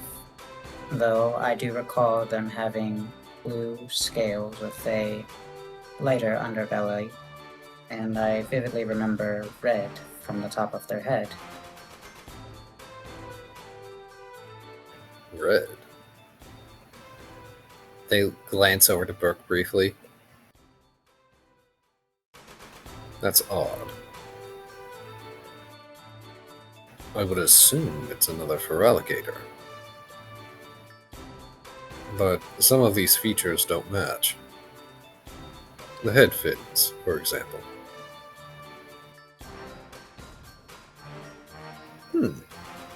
Well, if they were a knight, or a knight captain, maybe. Perhaps they wore a helmet. Possibly. It could be a red plume.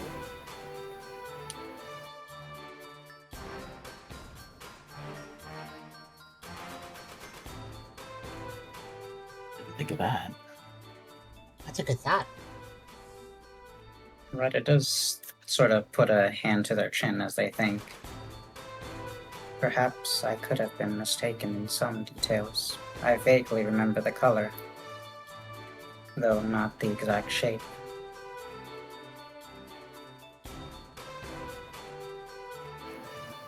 It's just as possible that they have variant coloration, or even typing, which would make it even more difficult to identify without more detailed physical description.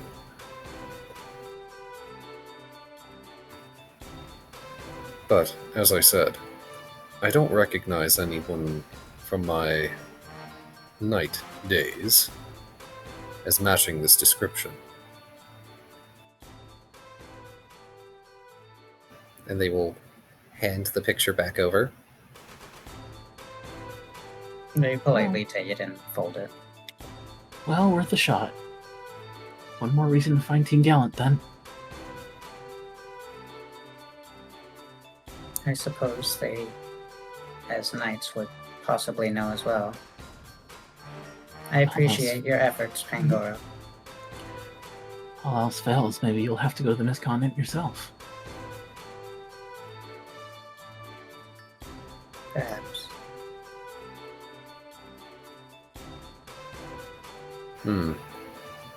Perhaps.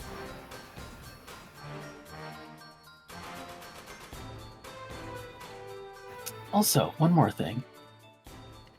Tucker is considering asking Zeal's Pride to watch over Puppy for a while. Do you think you could send word to them that we're coming? Oh? Their eyebrows raise. Interesting. Evidently, it was Rise's idea. That doesn't surprise me. He has a better... oh, how to put it? An eye?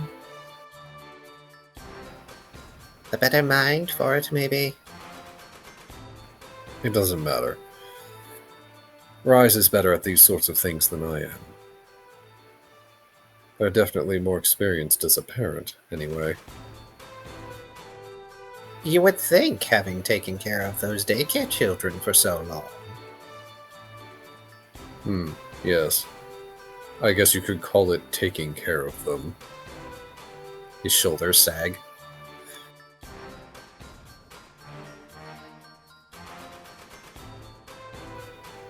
In any case, I approve of this idea. I'll send a letter, or at least a messenger.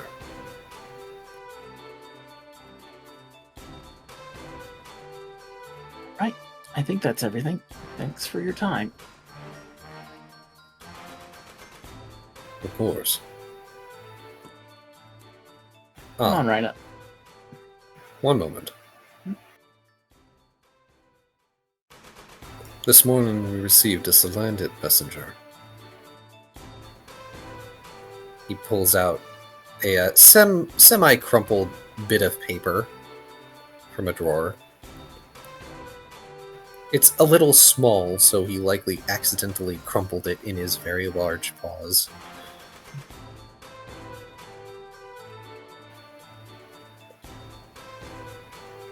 It says here that your troop that you were looking for, the Oranguru and Passimians, they've been sighted near the cairn. Oh,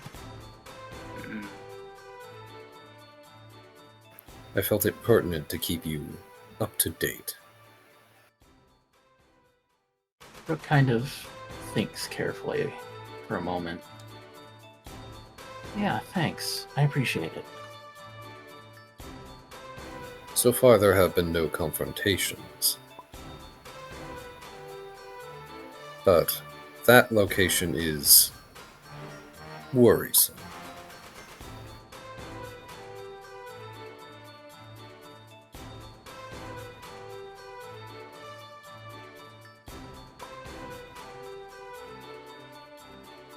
No kidding, Brooke says. Alright, we'll probably be leaving tomorrow, so if you need me Understood. for anything, let me know.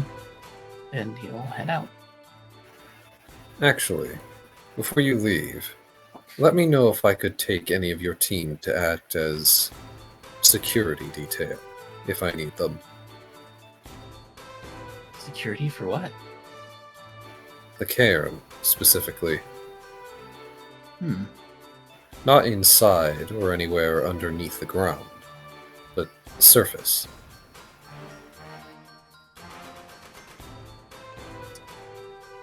Brooke thinks for a moment. I'm sure Hot Dog would like to get out of the kitchen.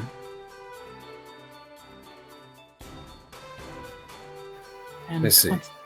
Once they're back, Riley and Lizard can take over. Pangoro nods. Very well. I'll see if I can't send a message to them as well. They should be back soon.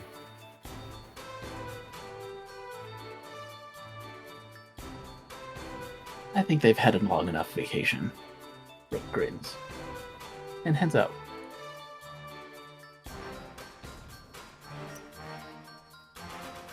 I do have one more remark as we head out. Sure. As the two of them make their way to the door, Ryda sort of pauses for a moment and sort of looks over their shoulder towards Pangoro. If you were to disregard the red upon their head as a red herring, as it were, what Pokemon would you suggest could be the possible culprit that I'm looking for?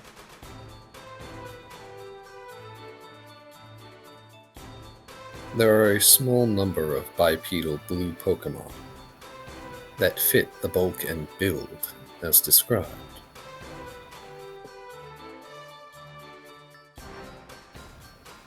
A Snorlax is out of the question. The shape is wrong. It could be another Feraligatr, especially if we count the red.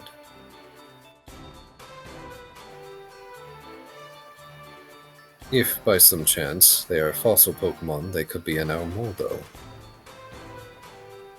Though that is unlikely.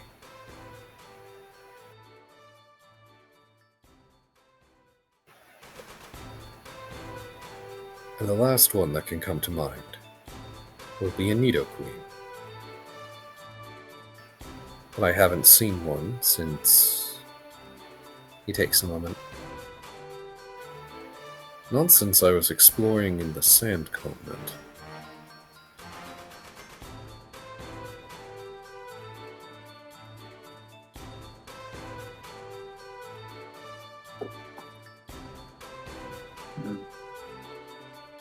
Very well. And they head out without saying anything else.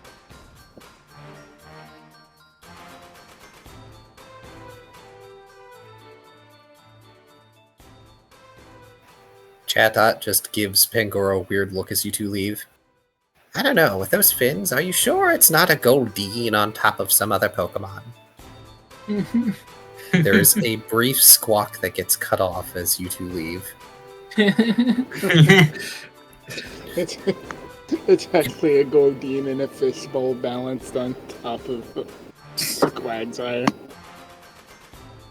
It's a Kate Sith situation. You can just imagine that Pangoro reached up into the air and just gripped Chatot a little too hard.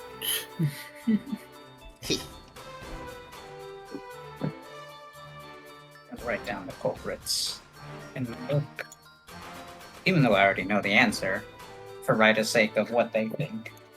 Right. There are a few other Pokemon it could have been, like, say, a Golurk, but that doesn't look like a Golurk. Yeah.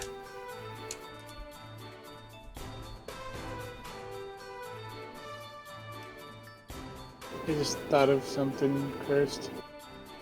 What's that?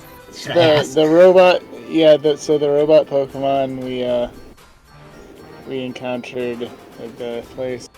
If one of them was a Chatot, it could be Chatot QPT. That's horrible. That's awful, and it needs to unexist. Psychic damage all around.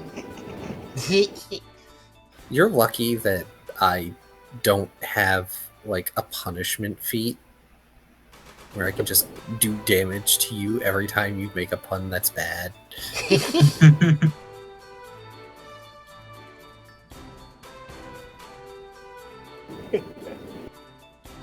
Right.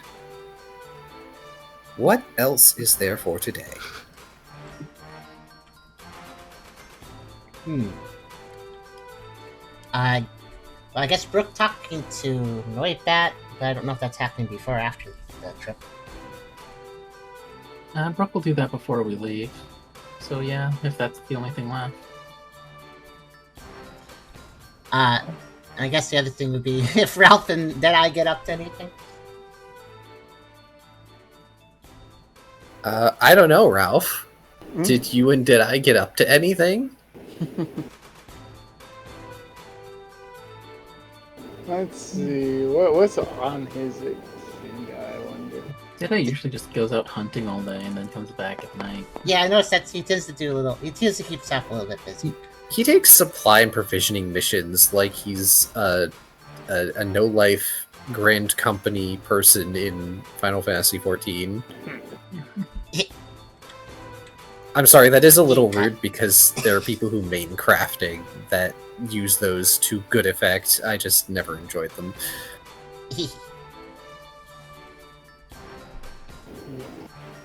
Well, Ralph, you get to follow Deadeye around the markets and out to the Baked Plains, where he does hunting. He doesn't even need your help. He basically ignores the fact that you are there for a majority of the time that you are out and around with him, unless you are making some sort of commentary that he feels the need to respond to. So, make some commentary. What's your favorite game or Pokemon to hunt? I imagine a pig would be good. The pigs in here. Possibly. Unfortunately, it can be hard to come by. I would have to go further south to the Scorched Forest. And frankly, I don't feel like going there. I'm gonna pick up a rock and try to hunt too by throwing it really, really hard at any huntable Pokemon I see. Give me a strength fight channel, I guess. Let's go. Did Ralph ask Deadeye what he prefers to hunt? Yeah. What his favorite, like, game Pokemon was, effectively. Oh, I see.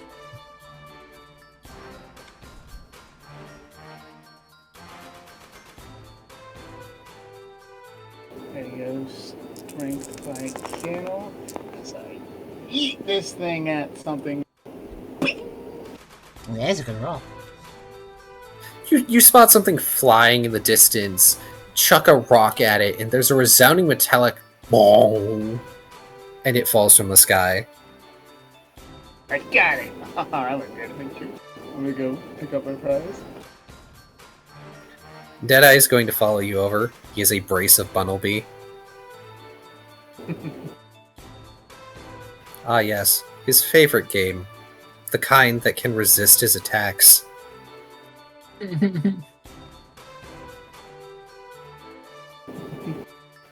So he's gonna follow along with you. Somehow he's able to keep even pace with your much larger stride. But you find the impact point, and there is a small indent in the dirt, and a very unconscious Skarmory. Oh, darn. Dude, I pick it up. Is there meat under the metal, or is it just some sort of living edible thing? I'm like holding it by the wing. I suppose it could be useful. I'm sure that Charizard would like it. Ah, yeah, there we go. Charizard's eating it. Are you going to finish the job?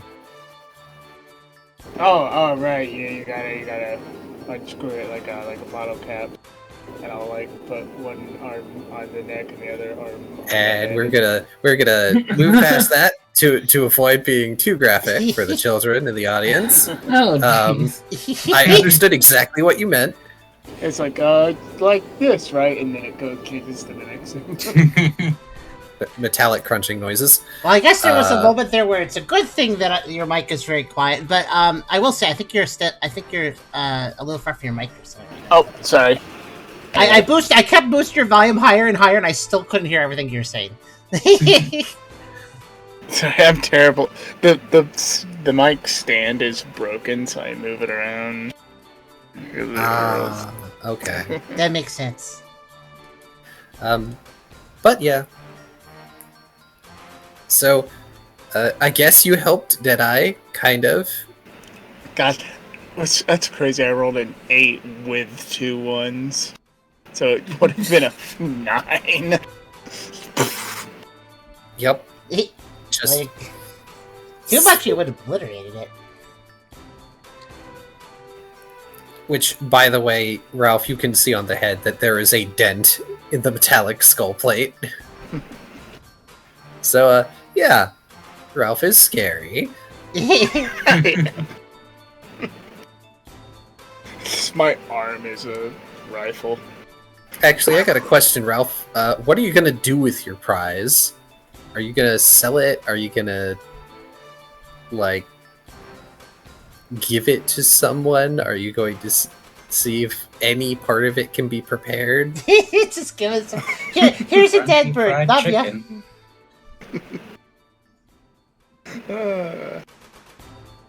Yeah, there must be some stall in town that buys game.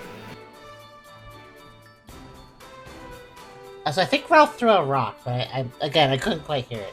Yeah, I throw Ralph a did rock. throw a rock, yes. Like Safari Zone style. I will tell you right now that no regular, like, food merchant in the Oasis is going to purchase a A dead Skarmory. Skarmory. Little chewy. Yeah.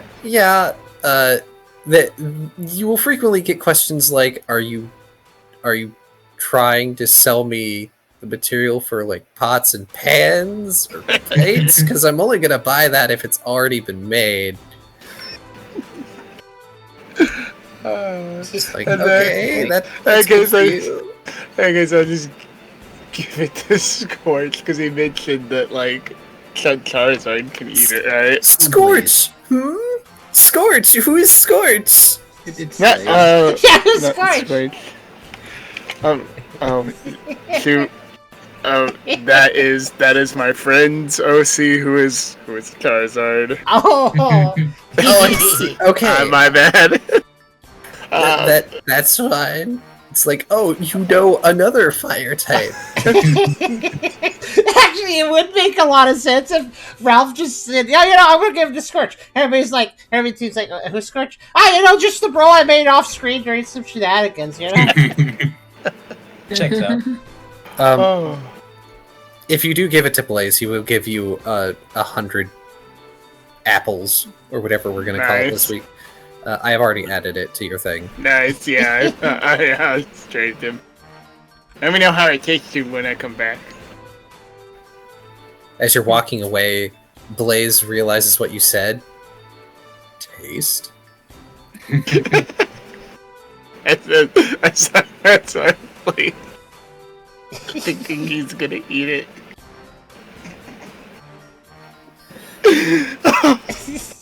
Oh, I love being Ralph. Ralph now assumes Blaze eats metal. To be fair, there's probably edible parts underneath, like the metal bits, but it's... Skarmory is not a very edible bird. Yeah. Yeah, I threw the rock real good. I just didn't hit something organic with it. Well, on the bright side for Tucker and Rya, hooray! Blaze got more materials, which means he can finish your stuff faster. Good. I suppose we can move on to Brooke addressing Noibat now, if we would like. Should I change the music again? We should. And after that, if Rya does want to visit Mawau, we can do that. I could put it back to the lounge, the cheering lounge, I suppose. Or let's see.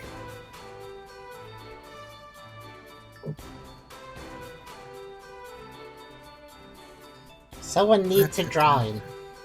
That is not a complete sentence, but I kind of agree. We actually didn't have fan art in the last session, which is fine.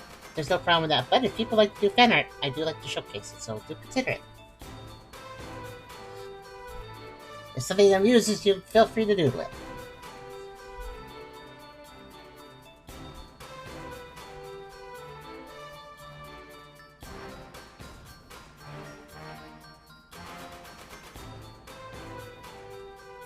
Pardon me as I sift through music. are I would fine. suggest people stretch for a second while I do this.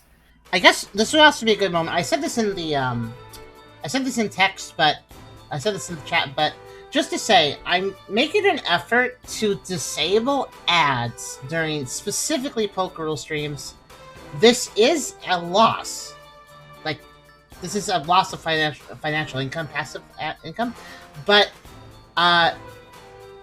I do think it makes more sense for a narrative-focused thing where that there isn't ads muting the narrative all over the place. Of course, you can always watch it back on YouTube, but I think this does make a better viewing experience. However, I do want to say, since I am doing that, please consider supporting donations, subscriptions, etc. I'm turning off these ads and losing money, so please consider helping.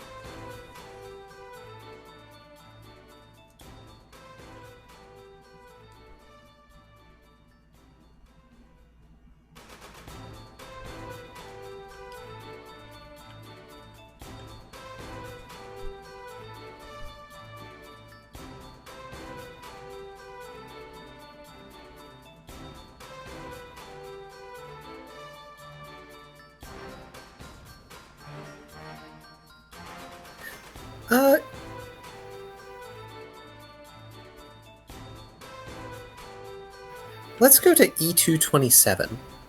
Okay. What would happen if Tucker removed his bow? Is that part of him? Or no, if you take my bow off, I'll just come undone and be in a tangled mess. No, that's not part of me. It's just an accessory. Oh no, that's the knot that keeps me all tied together. Oh, that's a nice one.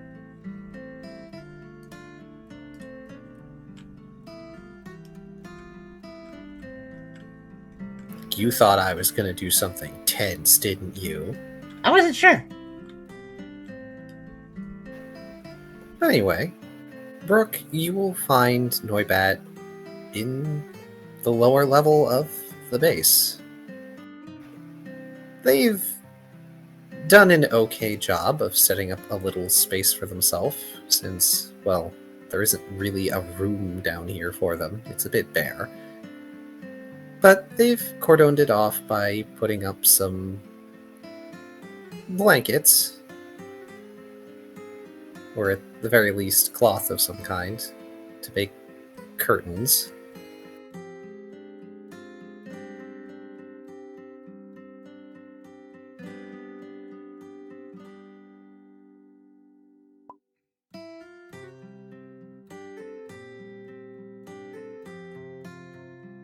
Oh, certainly, Kyrio, I don't mind. And I should take a moment to describe that they have a little perch that they've managed to set up awkwardly, because they don't exactly have the strength to sort of like hammer it into a stone wall. But they've also got a sort of hammock going as well that they are currently in. And they're reading a book.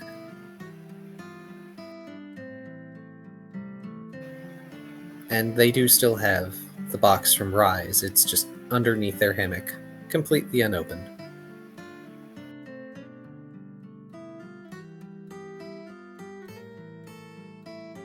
Well, at least they didn't throw it out.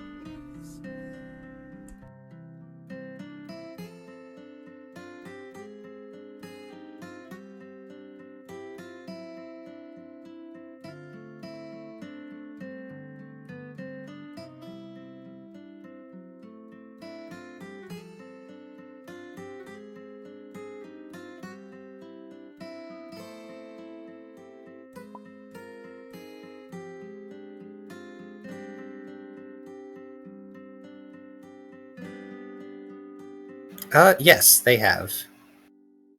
Squirtle has even done the paperwork. Pangoro approved it, and all Squirtle had to do was, give the okay as being the front table secretary.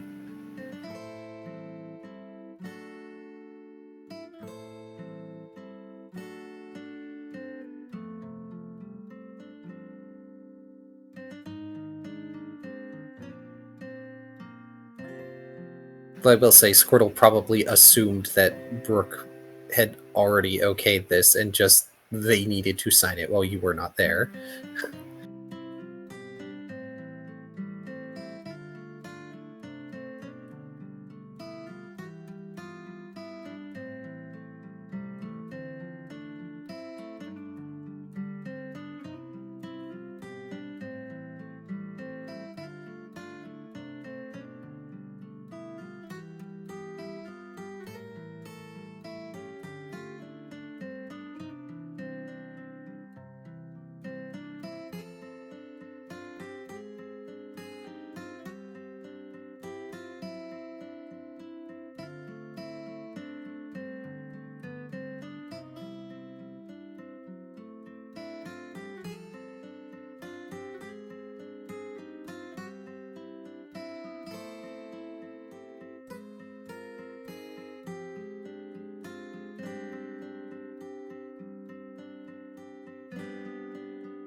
In lieu of the doorframe, Brooke will say, "Knock, knock. We got a new team member down here. Looks like you've settled in quickly." Noibat looks up from their book. They blink slowly. Oh, yeah. Pangoro finally approved me. And I don't know. It was easier and better than trying to make my own team. Or go on one of the ones that don't have a base.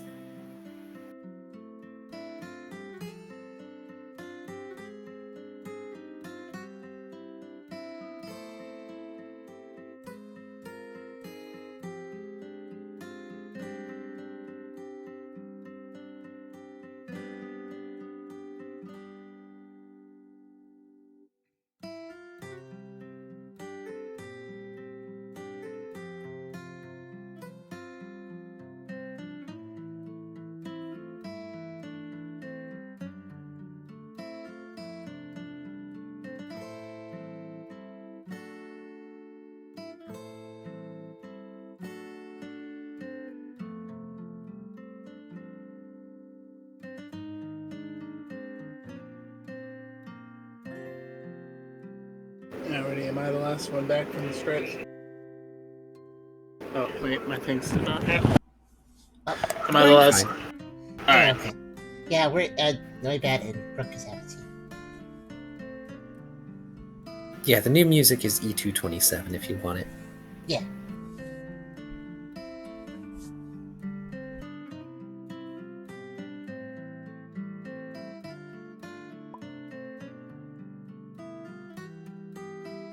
Brooke leans against the doorway.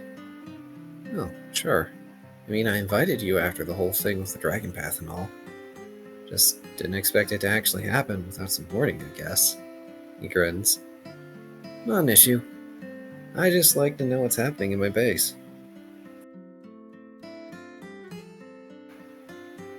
Yeah, I would have talked to you, but it was short notice. They frown and tap anxiously on the cover of their book.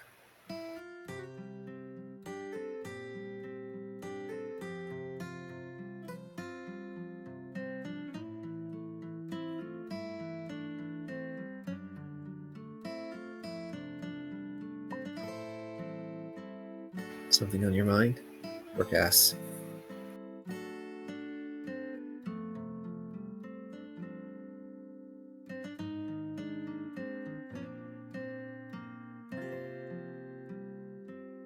Did you ever want to run away?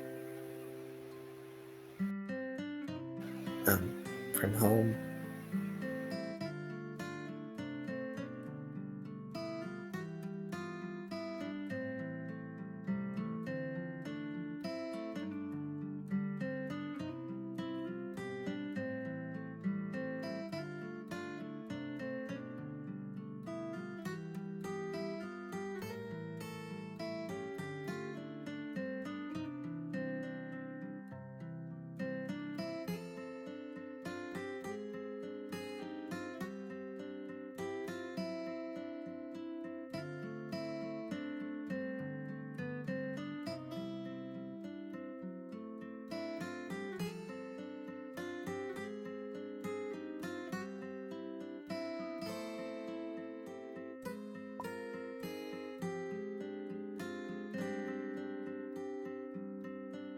I mean, yes, it really is. Running away from home is kind of the premise of the entire Pokemon franchise, except it's a condoned and normal part of society, and everybody knows about it, and it's not really running away from home.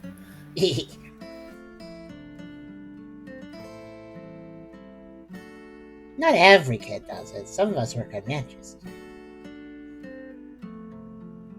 But it's pretty common, yeah. Brooke looks thoughtfully for a moment, then enters the makeshift room properly, ducking a little so as not to harm the doorway. I'm not sure how much you know about humans. I don't know if you knew this, but I was one once. They blink in surprise, look down at their book and then up at you. What, really? I always heard that humans were, heroes.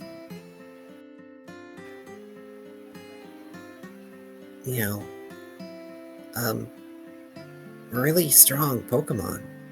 I mean, I guess that tracks. You've been here for only a couple months and you're already so big and strong. They wince, shutting the book properly and setting it aside. Sorry. I don't mean to be jealous.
I'm not a hero.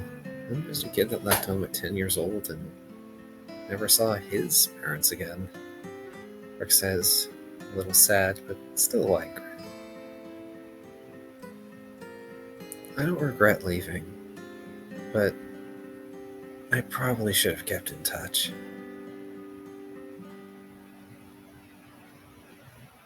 Oh. Yeah. It's not like I'm never gonna see them again. It's not like I'm even out of town. I just couldn't stay there anymore.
Sometimes we outgrow the nest before our parents are ready.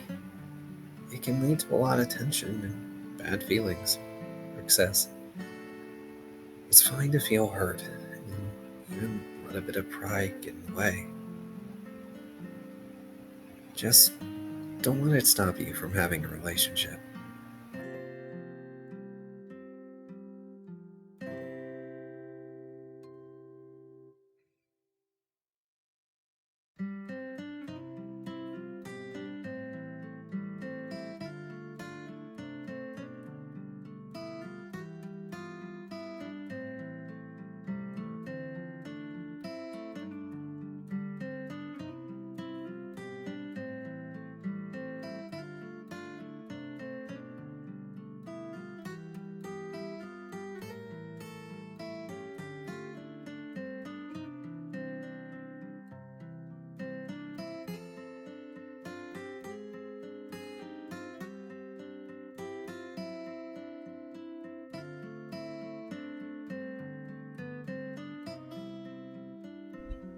I'm definitely beginning to think that Brooke talking to Noibat made more sense to Tucker in this situation. And above all, don't let it stop you from doing your job. That one's in order. Whether you patch things up with fries or not, you will still have to interact with them as a pioneer. So, if anything, prove to them that you can handle it.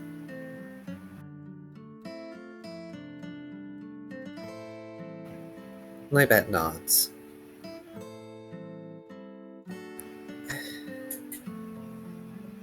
I left because they can't stop thinking that I can't handle it. I've always felt I can. And yeah, I've been discouraged before.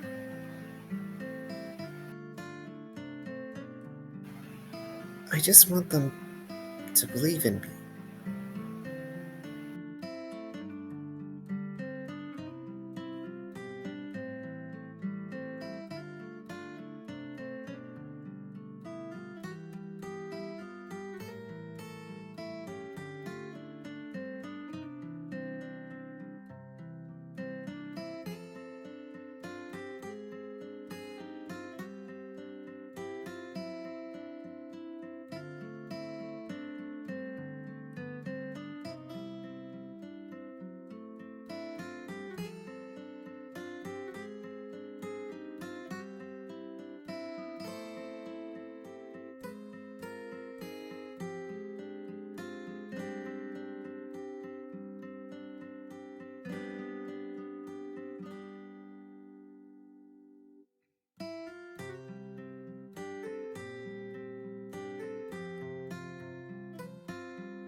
Rise is used to being in control, Rook says. Being able to handle things has always been their role. Letting others do what they want is tricky, especially when bad things happen that they think they could have stopped. And we've seen a lot of bad things happen.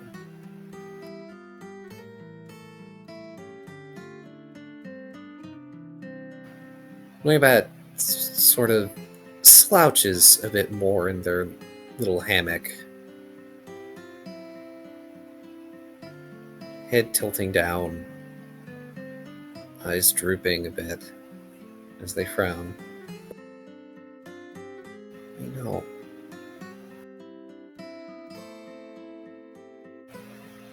I know they've been through a lot. And still they decided to take care of me. And I appreciate that. They're the only parent I've ever known.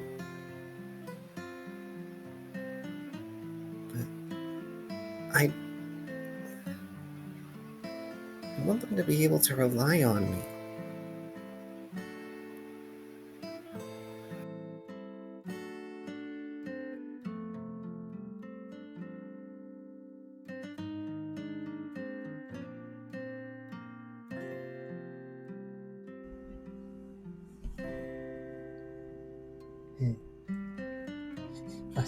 Wasn't it Brooke saying like, "Oh, I can't really get"?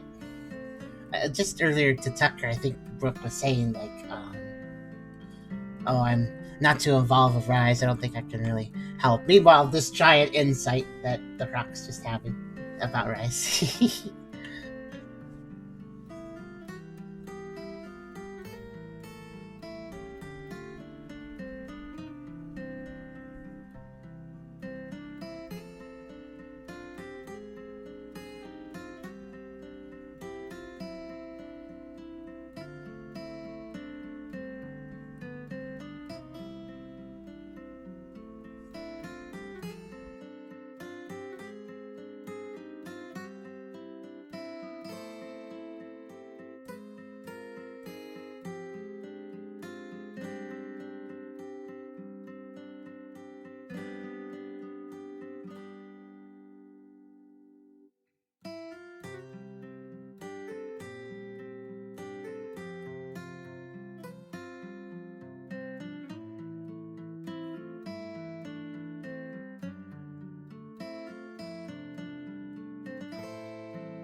Brooke grins.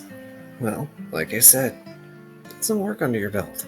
Learn how to be an effective pioneer, and they will learn. I think they want to. I can't imagine Rise wanting to ever do you harm on purpose.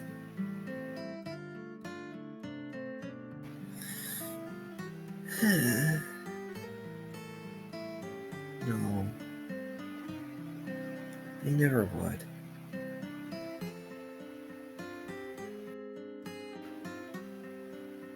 And I don't ever want to hurt them.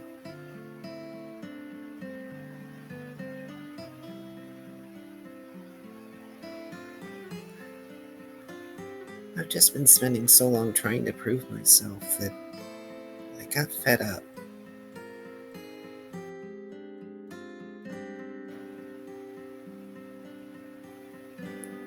They shrug, half flopping out of the hammock. Now a bit closer, Brooke. You can tell that they probably didn't sleep at all last night. You're making a stand, Brooke says. I can respect that. And eventually Rise will too.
Moving yourself while still under their wing was probably going to be difficult, because just getting out there at all was a struggle.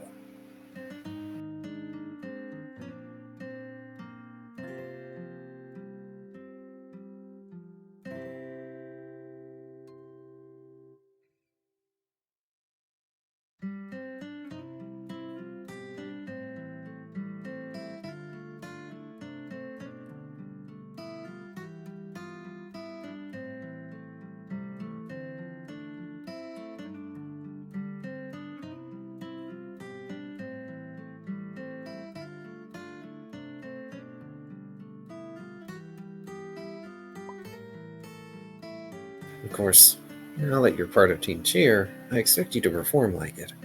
So don't expect me to be nearly as coddling or protective as him. He grins a bit more maliciously.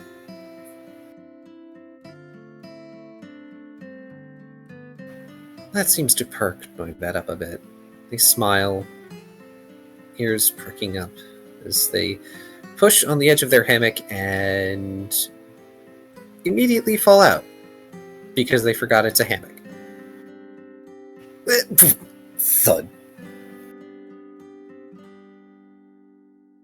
I am okay. And I'll do my best, Team Captain, sir.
Brooke chuckles. Alright. You can have the rest of the day to continue acclimating. But check with Squirt in the morning for anyone who needs help on a mission. I don't want you going solo just yet. No, of course not. I'm not strong enough to do that yet. I know I've got limitations. For now. They push up to their feet, dusting themselves off with a few flaps of their wings.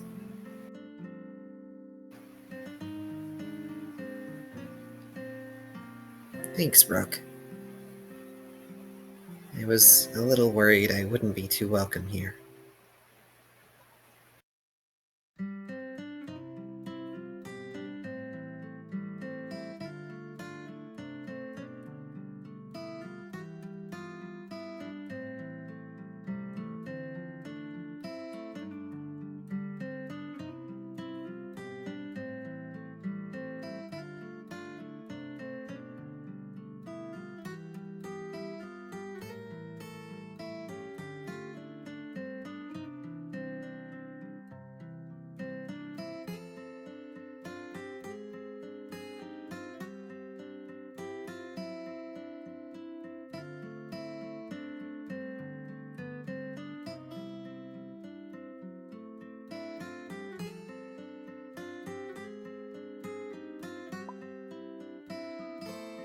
I'd never turn down someone with this much potential. Don't disappoint me. Got it? They nod. Got it.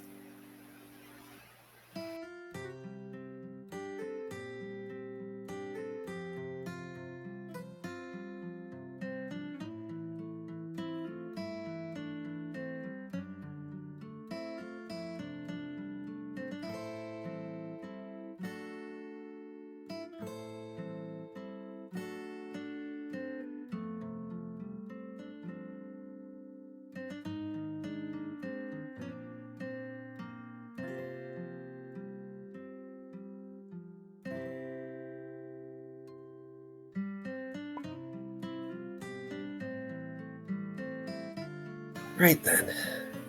I better be going, Brooke says, glancing down. Oh, what's this? He is pointing at the box. Welcome gift? Oh, that. It's from Rise. I'm not sure I want to open it.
Afraid he'll have a teleport orb in it or something? He grins.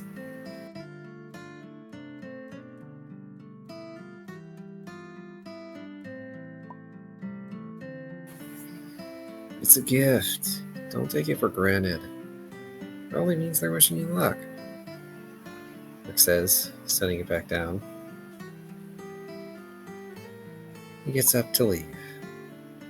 Or you can just leave it there. I don't care either way.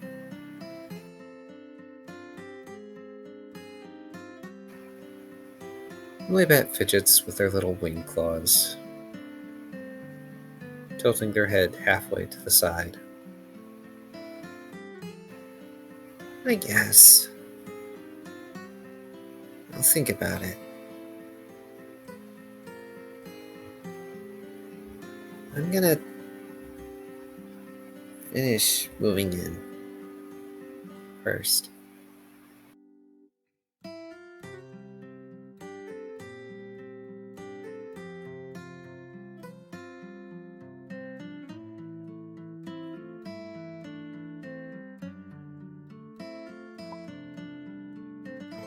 We're heading out in the morning. If you need anything, annoy hot dog. Oh, okay.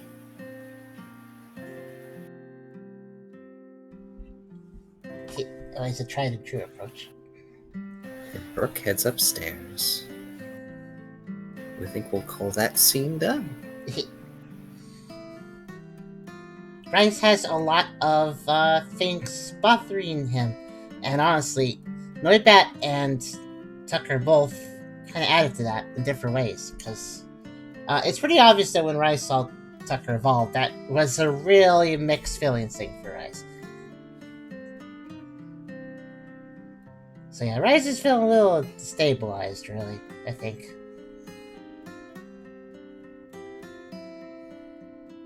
And if there are no objections, I believe that we could move on to actually traveling. Oh wait, no, wait. Rida has to go visit Mowile. I almost forgot. Yeah, it shouldn't be anything too long, though. Well, nice of you to be waiting for a while to do that. I am used to waiting. It's what I do.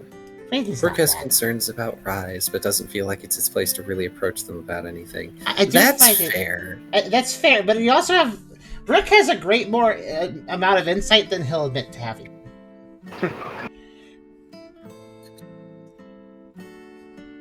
Also, on Rise's side, they probably don't want to bother you all with much of anything, considering how much of their own personal life has bothered your team for a long time. Aww. And almost half of it was our fault.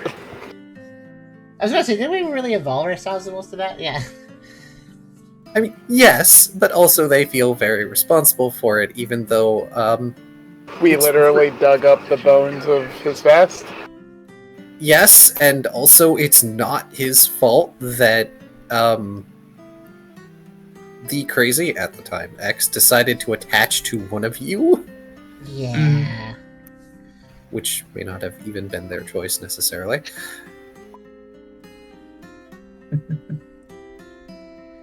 Okay, yeah, stay here. No responsibility. Fair. Right then. Rida, you head to Mawile's house. Mm-hmm. Do I need to change the music? No, it is not going to be anything of intense nature. That's good. Oh, It's going to be chill. Hey, they're not hurt my baby. I'm not here for Georgie today. But yeah, Rida will walk up to Mawa's place and lightly knock on the door, waiting for her to reply.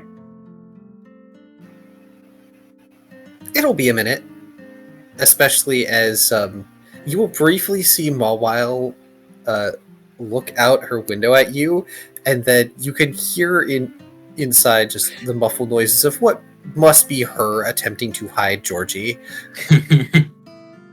Valid. And then she opens the door. Hey, what brings you here? Ralph's not in at the moment. He already went out. Yes, I am aware.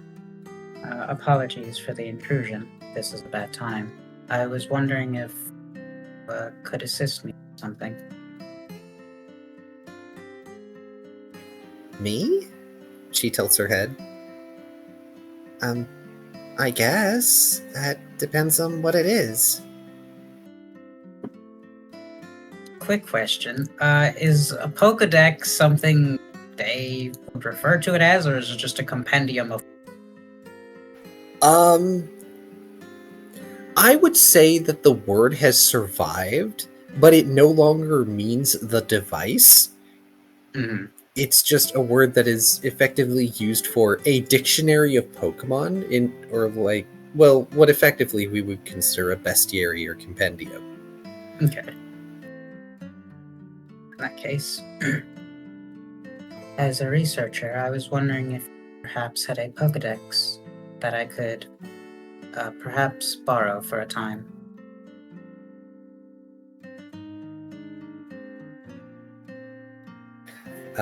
Before I answer, Rida, small reminder, Kyrio, Rotom have gone basically extinct for lack of active devices to possess. We have a rare exception here. Kinda. I believe I have made note of this out of character a few times over the many years, but Rotom are effectively the Thunderball phenomena, which is extremely ephemeral. And so I have taken that to the extreme in that Rotom don't generally last very long outside of an object. Makes sense. Mm-hmm.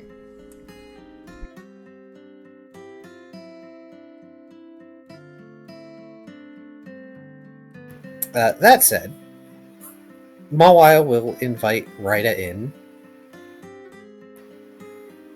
I probably have one somewhere, but it's not going to be complete.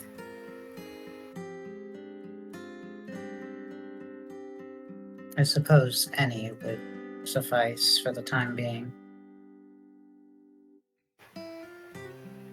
I've been a lot of places, but I don't usually pick that up. I'm more interested in buildings than Pokemon. Oh, let's see here, as she starts rummaging through piles and shelves of things. Georgie is currently poorly hidden underneath her desk. Ryder just sort of gives him a side eye but doesn't say anything.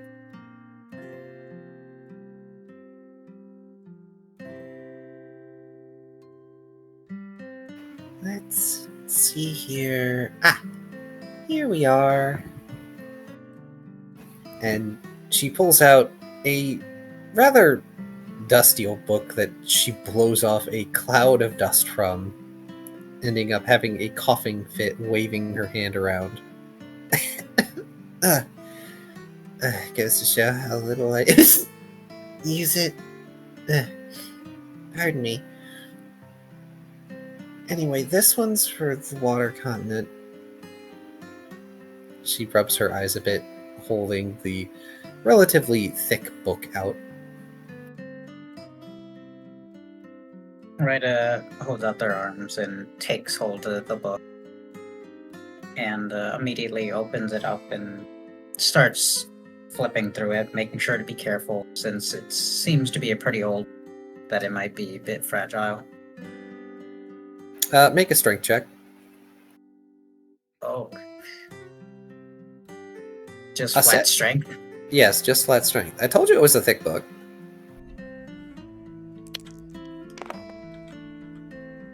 You were not expecting the weight of it. So you are brought to the ground. There is a bit of a thud. The book is fine. It's not necessarily old, it's just not been used in a while, possibly years. Which, I mean, she moved to Savan Town, so that book still had dust on it before she moved. Yeah, in that case, Rya would probably switch to using their psychic abilities to lift the book, since that's a lot stronger than their physical capability. Oh, you can lift it. You just weren't expecting how heavy it was. You have 3 strength. A book is normally not going to be a problem for you unless it's made of metal plates.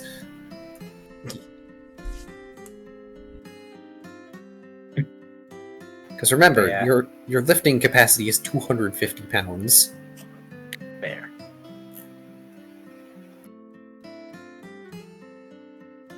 But yeah, Rya will idly flip through it, skimming the pages. Thank you for this.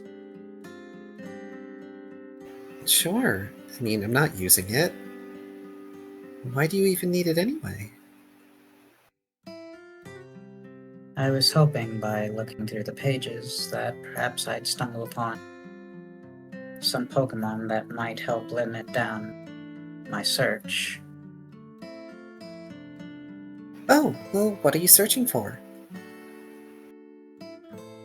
I'm not entirely sure. Rya sort of hovers the book to the side as they pull out the drawing and shows it a while.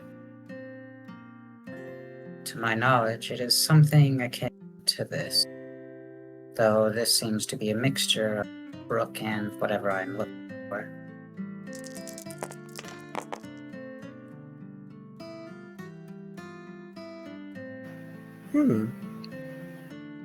She tilts her head, just sort of staring at the drawing for a bit. It's a little hard to tell, gonna be honest.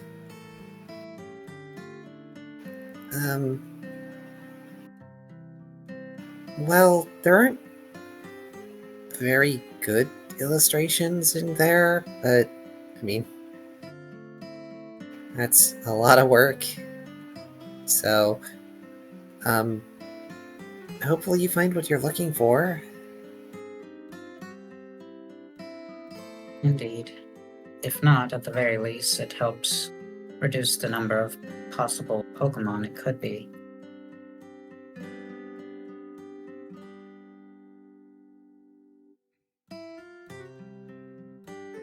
Well, she puts her hands on her hips with a smile. There's a whopping 150 entries in that thing, so at least you'll have something to read each night. Is that all? I know. Jesus. Barely scratching the surface for a while. But yeah. It will certainly take time to look through them, but any progress will be appreciated.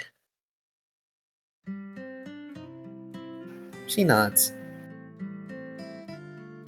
I should probably mention that's only one volume. There's like 3 per continent, and I don't remember which one that is.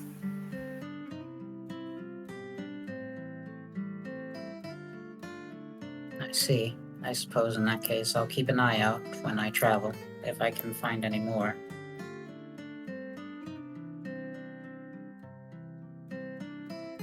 And if I happen to go somewhere or see something in the market, I'll grab it for you.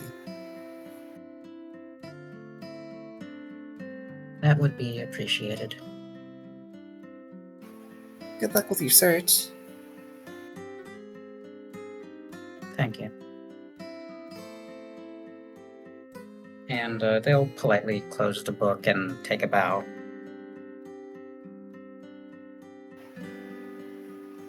Wild giggles, hunching her shoulders a bit as she smiles. You don't really need to do that.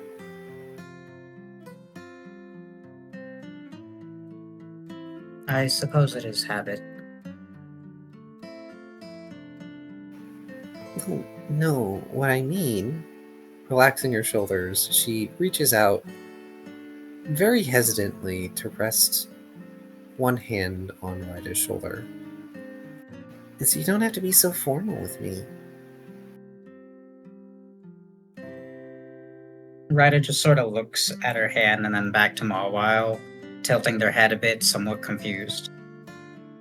I'm uncertain of what you mean. Well, we're friends, aren't we?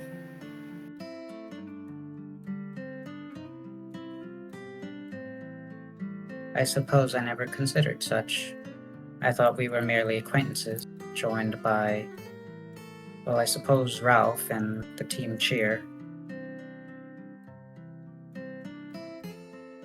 Ouch. She gives a wry smile to Ryda, just eyes half-lidded, eyebrows raised.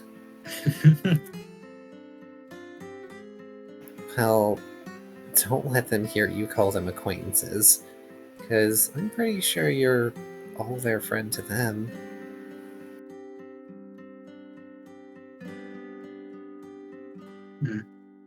I've not considered the idea of friendship much. You probably have more friends than you realize.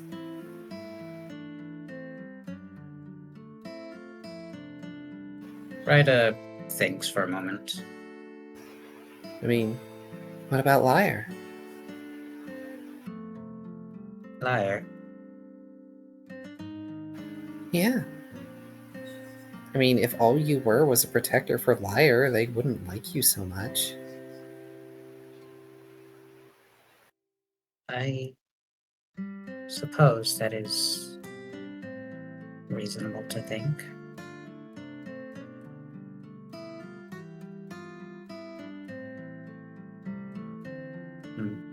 I suppose in that case, I should make clarity with others on whether we are friends.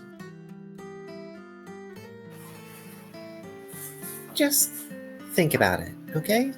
And try not to overthink too much. It's food for thought. Sometimes you can be friends with someone just because you hang out together.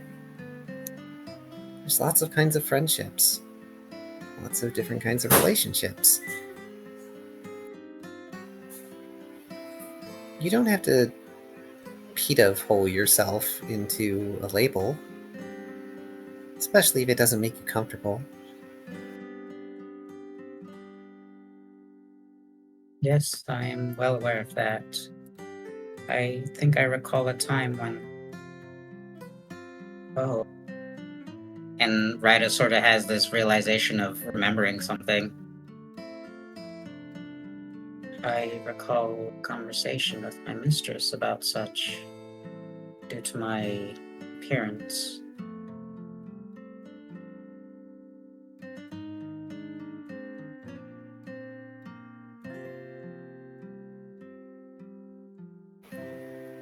Really? Huh. Well, Sounds like this conversation has already been really helpful for you.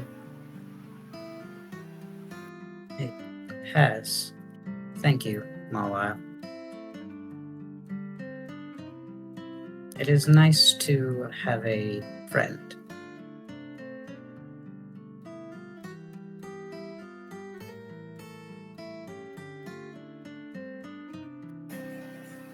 Her smile brightens, and she pulls over a chair. If you want to get started reading early, I don't have anywhere to be. You're welcome to stay. Rida looks down under the desk towards Georgie, and then back to Mawile. Are you sure that would be okay, considering your house guest? Georgie? Oh, it's fine. We were just a little worried at first. Besides, if it helps, I can just leave Georgie under there. Hey! It's fine, he can take a nap. Besides, you don't have to sit at the desk, we can use a table.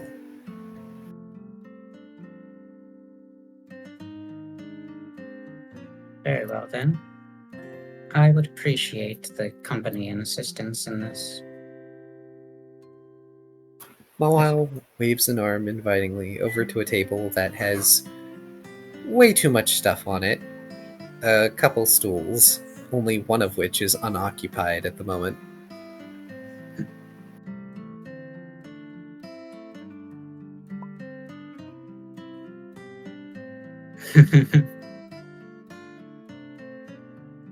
Yeah. Rida will politely walk over and set the book down when they can. Mawile will clear off space on the table and one of the stools and spend a little time making sure that all that stuff that she cleared goes somewhere that can be easily found. And then she'll join Rida. And I suppose from there the two will skim through the book looking at entries or any notable details. And if any stick out to Rida, they'll jot it down of that characteristic seems familiar, or maybe this could be something.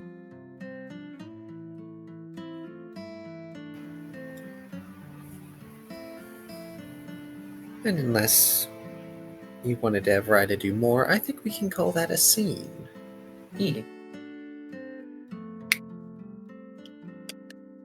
See, Rida can have nice, friendly scenes about someone being intimidated. Or some trauma bomb. I mean, Mawile was intimidated. At first. Fair.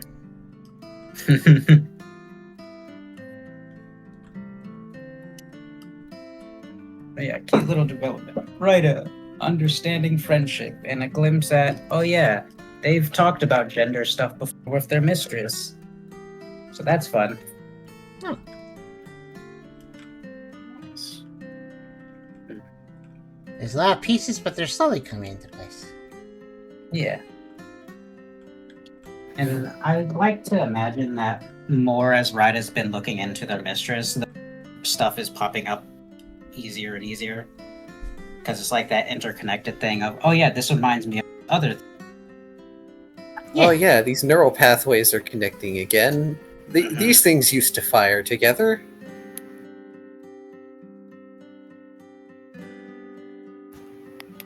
Well, I suppose it's time for one last round of asking. Does anybody have anything else they want to do before it's time to leave?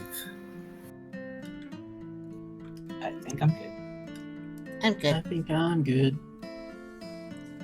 Alrighty. Oh, wait. Tubby, are you good? I am. Okay. Excellent. We can go to events 230. I am putting the events 2 page through its paces. Oh, no. That page only half loaded. It was fine for the current song, but I have to reload the page for 30. That's fine. I've had the Sorry. same issue. You said E230? Yes.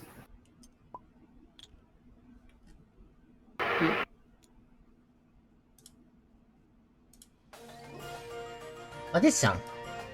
Oh, that's actually the same time as my last dentist appointment. What? Oh, 2:30. I was like, I was 2:30. very confused by that statement.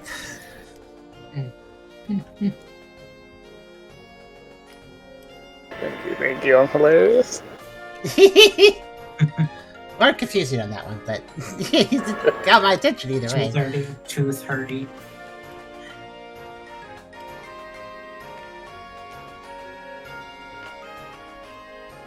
Well, we have a real troop this time, yeah. You do. Your group is quite large. We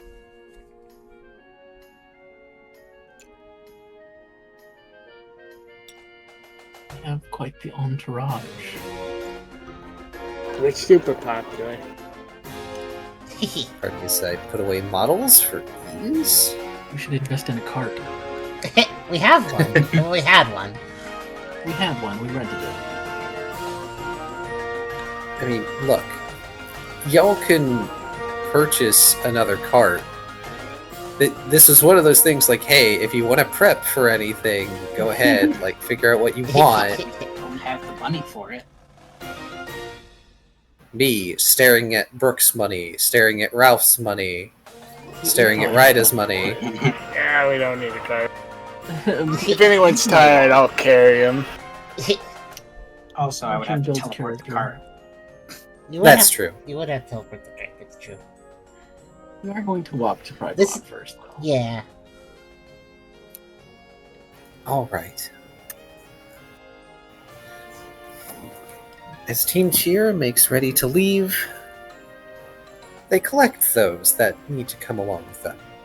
Or those that want to go, in Meyer's case. Well, also in Deadeye's case, I suppose.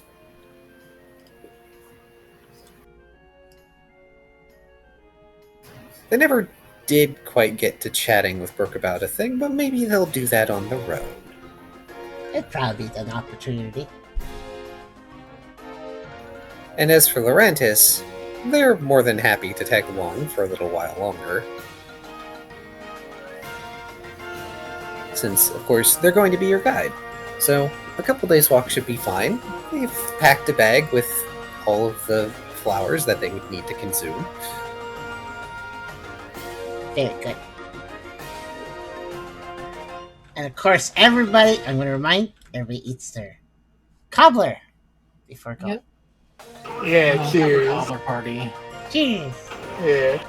I like smush mine against Ryda's like a cheer shot glass. Like, I'll make the tink sound with my mouth. Tink.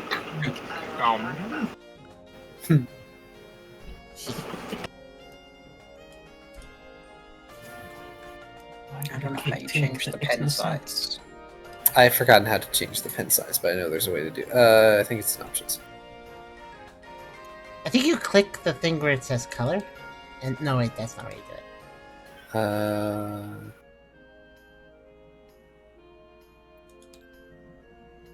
There is a way. I just don't remember what it was.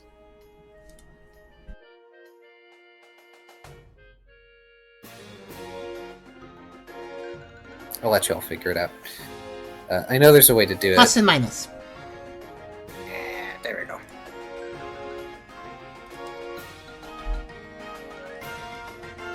I was gonna do. There we go. Very well.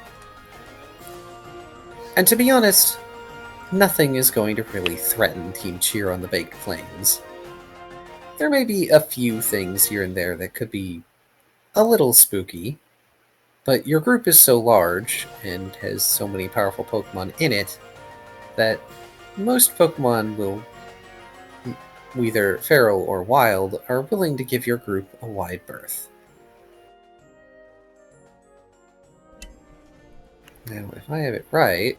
if I have it right, It'll take you all about 2 days to get to Zeal Pride Rock. Walking, of course. Makes sense.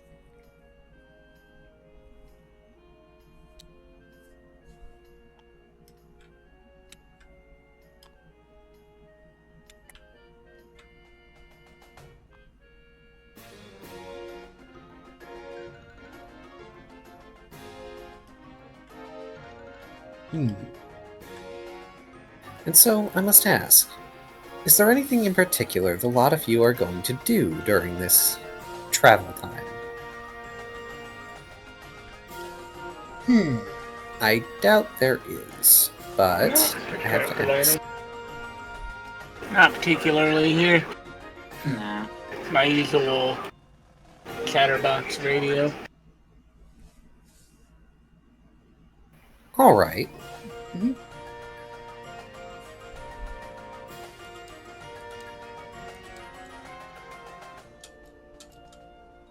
Wait, Ralph, don't you mean chat hot box? Nice. Brooke will just hang out with Deadeye probably, maybe practice some moves. That is a thing I should remind you all of. You can practice stuff. Like, during camp. So, if there's something that you want to practice, that is part of it.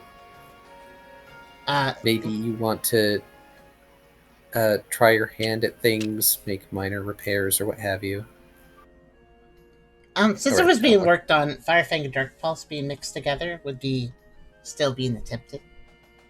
Casually, along the way. Could I be promoted, actually? I know we're almost done. I knew I forgot something at the beginning. There you go. Yeah, you're right, you can't delete the cobbler, it's too strong. Okay, sorry. After I deleted them, I made sure that I hadn't deleted anything else after the fiasco last time, which I still don't understand. So, yes, go ahead and put another pip on that. Okay. If I recall, that was me basically training a homemade flamethrower.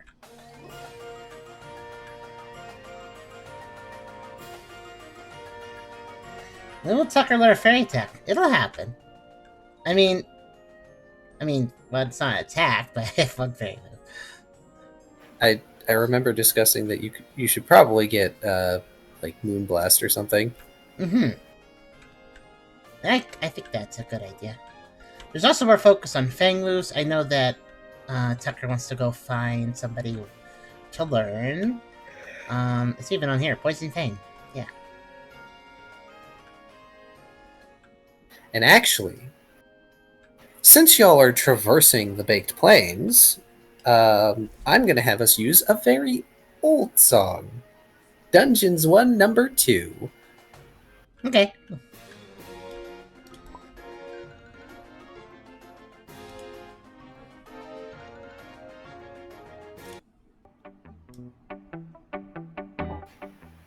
I'm getting better about using music swapping. I noticed that. You've been, like, a lot more active on Game Music Active.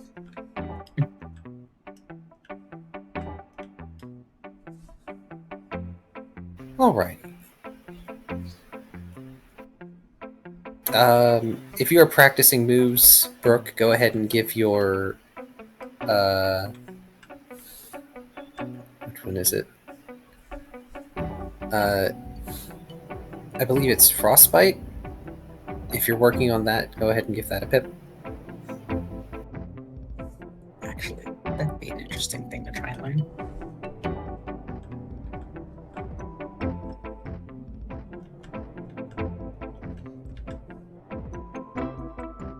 You know, actually, I just realized, since the Firefang Dark Pulse, the idea was basically to try to coalesce Dark Pulse in the mouth and then breathe it out with fire, with a Firefang. Because Firefang is very localized to biting, typically, so letting the fire spread out would be useful. I realized suddenly that with the new outfit, I could probably channel the Dark Pulse, or Tucker could probably channel the Dark Pulse using the ribbonies, using the dangles, in front of his mouth. And then use the Firefang with it. So it might actually make it easier to train it. Probably. I will let you know that the thing I plan to give you may be combining a couple things that you're currently doing. Curious. Okay. Just figured I might mention that. The Dark Pulse can be channeled through the... I don't know what I'm calling them. I keep changing the name. I'm going to call them danglies for now. The danglies. The ribbons. The ribbons. They are ribbons, technically. Right? That is a good word for them. Okay. I don't want to steal Sylvian's copyright, that's all. So, actually, Ralph, I have a question. Mm-hmm. Have you perhaps been messing around with metronome at all? Or probability? Any? Probably here and there, not like hard focusing on it. But it is something more on my mind after the incident where like it dawned on me just how unafraid of us the butler is. So I've probably been peeking into that a bit more.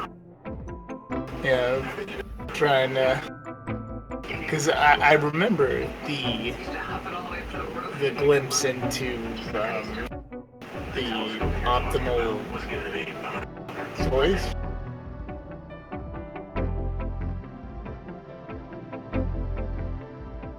I'm actually not sure how I would get.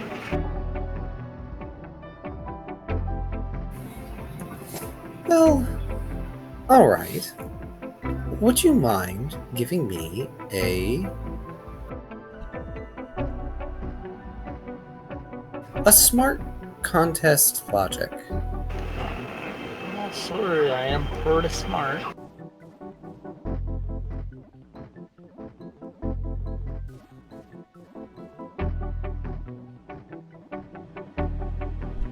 What was that? What was Tubby's question? Oh. Poor roll for so many dice. So what were you trying to do, Tubby? Or what was Ralph trying to do? I don't know. Okay. I am the one who asked things of Tubby. Do you want to use Lucky Hat at all? Yeah, we're right at the end. I will. I guess I'm like, it's like half revving up metronome, seeing what I see, and then like doing it again.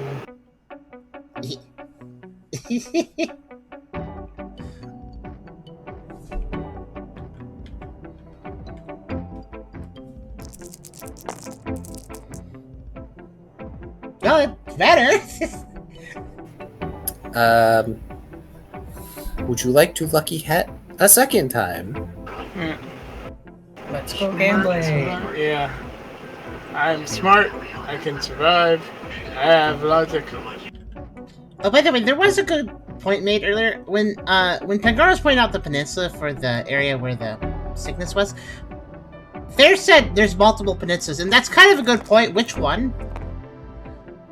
There you go. They were He pointing out pointed the central specifically area. this one, yeah. Like, that's the only one that really accounts as a peninsula on that western coast swath. The rest of it would be different. Okay. Like, I know one of those would be like a cape. I figured that's what you meant, especially since it's the most prominently peninsula thing there, but it was good to check. So it really is in the area of the bounty. Okay. Also, much better. Okay, roll. well, that is much better.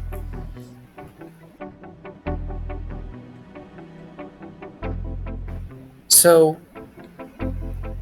as you're messing with things, Ralph, and I assume you've been messing with things here and there in idle time, though you've had many projects to occupy your mind.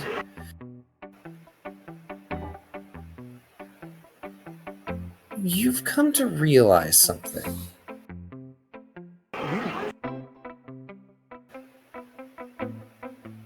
You're getting better at selecting where you want the energy to go. For you, it sort of visualizes less like disparate branching paths of a tree made of circuits. And now more and more of them are connected and interconnecting, more like a web. Now you're starting to see that sometimes a path will branch, but there's an opportunity to jump to a parallel one if that branch isn't working for you. It's a lot more complex looking now. Ooh, I'm climbing up the what's that where the chart where it's like experts on one side and novices on the other, and it like makes the U curve. Climbing up that chart. I just So, read. like the better you get at it, the more complex you realize it is. You don't unlock any new types doing this. But now, Ralph, you can select the form and type. Oh. You definitely So make note now- of that on your sheet. I have made note of it on your metronome, just in case. But now Ralph is able to not only select whether something is physical, special, or support, but they can also select the type that it is. Because previously, for those who do not recall, since it's been a while, Ralph could only either choose the general form of the move, physical, special, or support, or the type of the move. And now, From my like 5 unlocked types. yes, and now you can do both. That's pretty good. That'll make like gambling very specific like support moves more doable. Like if electric was one of my types, it's not. But like if it was like gambling for a flash, it would make that more viable. I just realized something kind of meta here. The circuit is basically a tree, and you're getting understanding the tree more, and now you can hop between branches. Kind of like a squirrel. Nice. Those are top shelf. Yeah, it's not quite a drop-down box yet. I don't have that level of control. That must be what the butler has. For Butler, like, all of his reality has fucking drop-down boxes. He can just select shit. I don't know for sure, I'm just, like, guessing. It's a theory. I describe what the butler can do less as drop-down boxes, and more like a set of dials.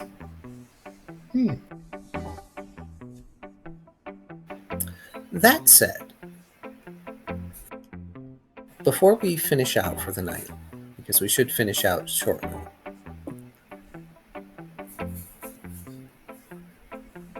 What's that? on... Oh,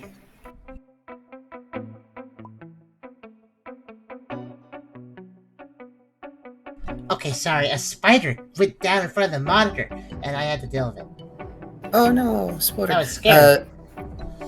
Oh, Hydra, what are you practicing? It's something I remember thinking of at one point and completely forgot about it. So in Sea Spray back at the Coliseum, when Rida was training that one time, and I think it was a Charmeleon, Kyrio's cameo character, was practicing throwing their bow. Ah, yeah, no, Marowak. It was Marowak, Marowak, yes. Okay, I couldn't remember what Pokemon it was. I believe- I just defaulted Charmeleon because. I believe the coach was a Charmeleon. Yes. Ah, that's probably what it was. Okay. But yeah, thinking back on that, I was like, maybe Rida could try mimicking that sort of bone throw technique with their scythe. Oh, so you want to suss out how Boomerang works? Yeah. Okay. That's a ground move, ain't it? That's an interesting choice, and also good for type variants. Yes, it is a ground move. Yeah, you are currently a little psychic focused, so that's not a bad idea. more diversity would help, yes, because And I don't think any of you have access to ground moves. No. Nope. I Well, don't except even Ralph, think I could but- pursue that unless I do something weird. Maybe I could. Ralph doesn't even have ground yet for his thing. And I don't think sand attack counts. So yeah, sure. You don't really have anyone teaching you, but go ahead and give yourself a pip. just Because I know that's not normally purchasable for Curlia. Mhm.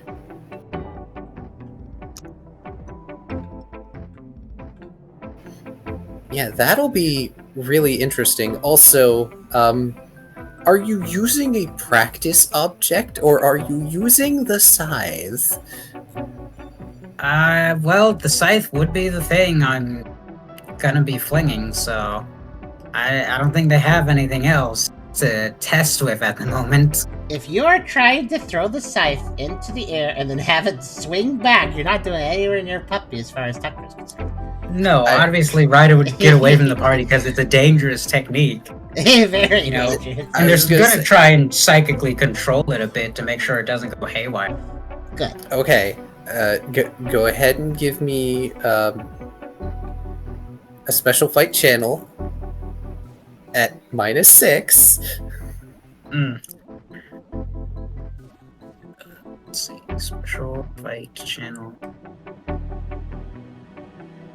And while that's going on, Brooke, during the first night, when it is your turn to take watch, Deadeye is going to take watch with you. Because of course they will. And so they can finally have that conversation that they've been waiting about. Okay. Which they probably should have had beforehand, but it doesn't matter now. It's not like anybody can stop them from tagging along.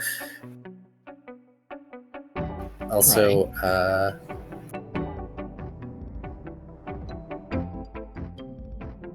actually, hang on.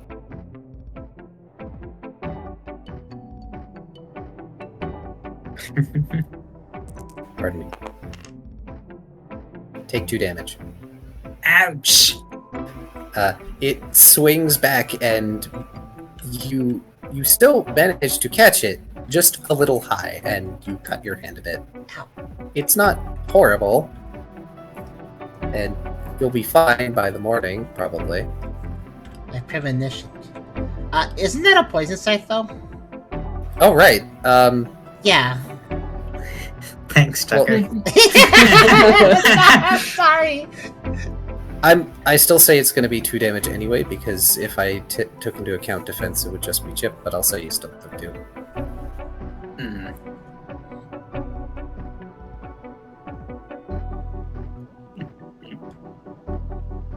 Dangerous technique, but if I master it, pretty handy. Also dangerous if you master it, but not for you, but for others, so. Oh yeah. But yes, Brooke, then I will sit with you near the campfire, or whatever has been set out, like the lamp. Oh wait, no, the lamp is part of your coat now, isn't it? I don't remember if I actually did that yet or not. Maybe? I don't. It's in my held items, so I don't I think so. remember Okay. something in the intro crawl, in the recap. It was mentioned. Oh no! It was the life orb. It was yeah, the there's the orb. life orb, not the lantern. Yeah. Yeah, it upgraded the dry version of the goat. Right. You have the lamp, so if you didn't want a campfire, you can use that. Mm-hmm. I'll probably use that.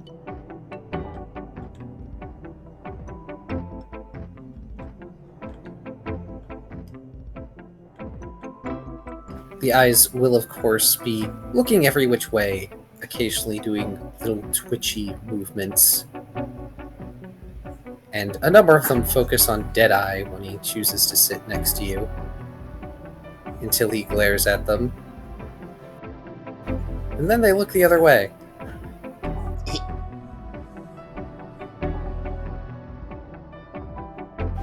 So, I believe you were wondering why I wanted to come along. It did cross my mind, though I'm not going to complain.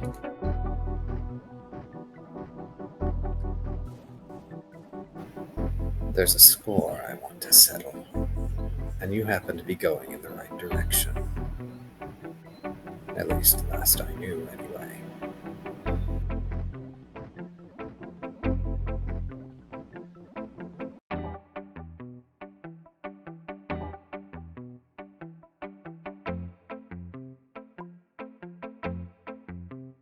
That is A-okay, Kyrio.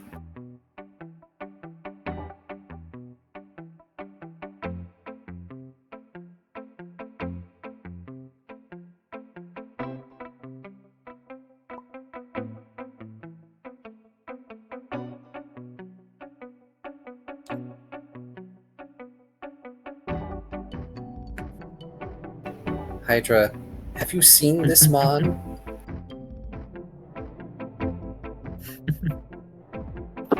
Does this mon look kissable to you? Depends on who you ask. I mean,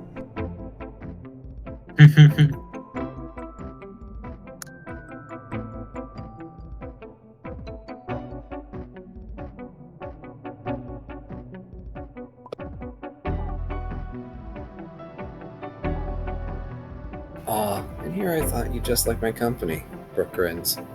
So who are you hunting down? You haven't guessed yet. They smirk, then gesture at their empty eye socket, tapping just beneath.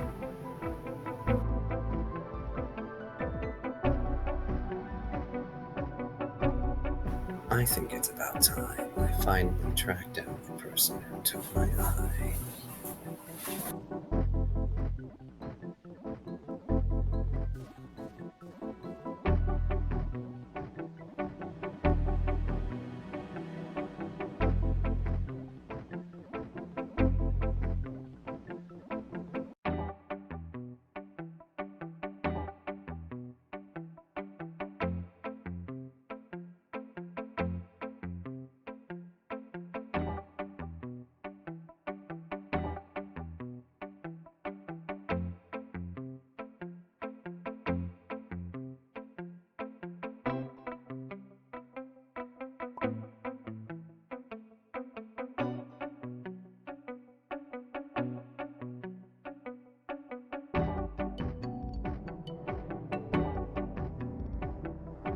I had a suspicion, but I figured I shouldn't assume. I'm sure you can handle it on your own, but if you need any help... Why do you think I'm coming along? I'd go alone if I thought I could. But no, I want your help.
Brooke's sarcastic smile drops a bit.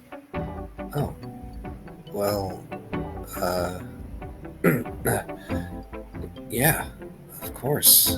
I'm right there with you, D.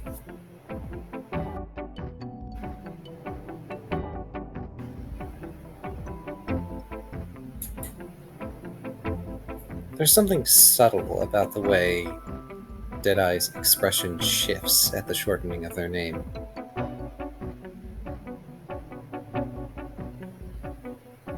It's not as though they're scowling. If anything, their usual frown has lessened a bit.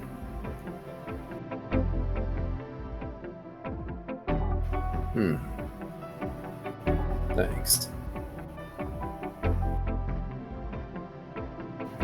I didn't even bother going after them back when Timer was alive.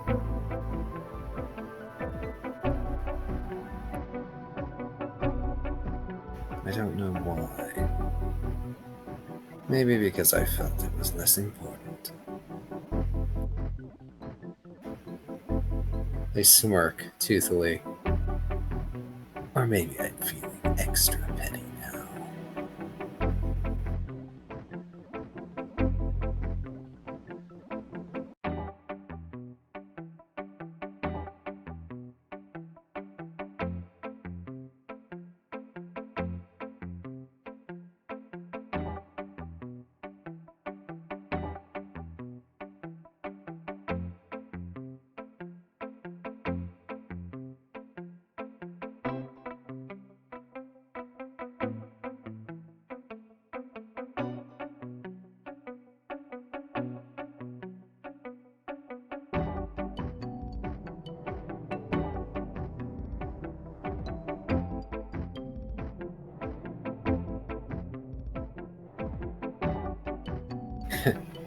I like petty. It's more natural that way. An eye for an eye, after all.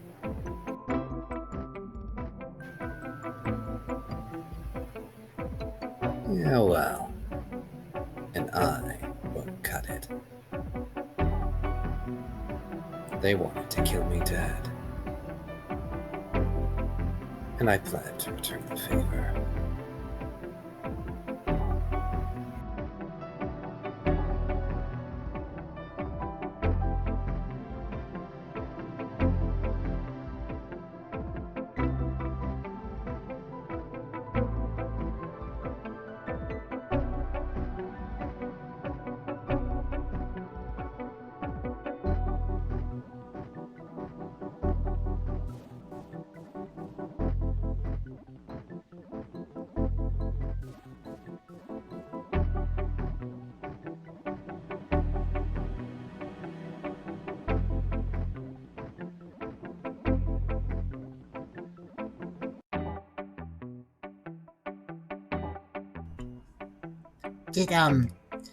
Did I mention the species of the Pokemon?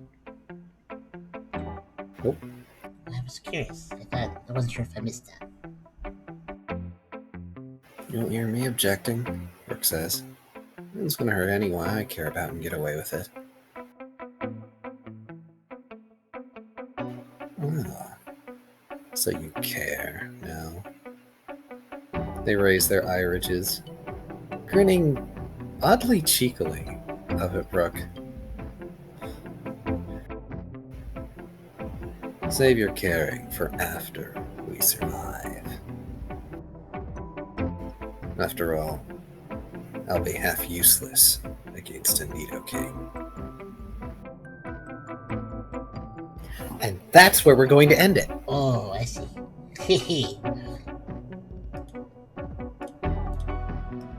There it is. I was just waiting for it.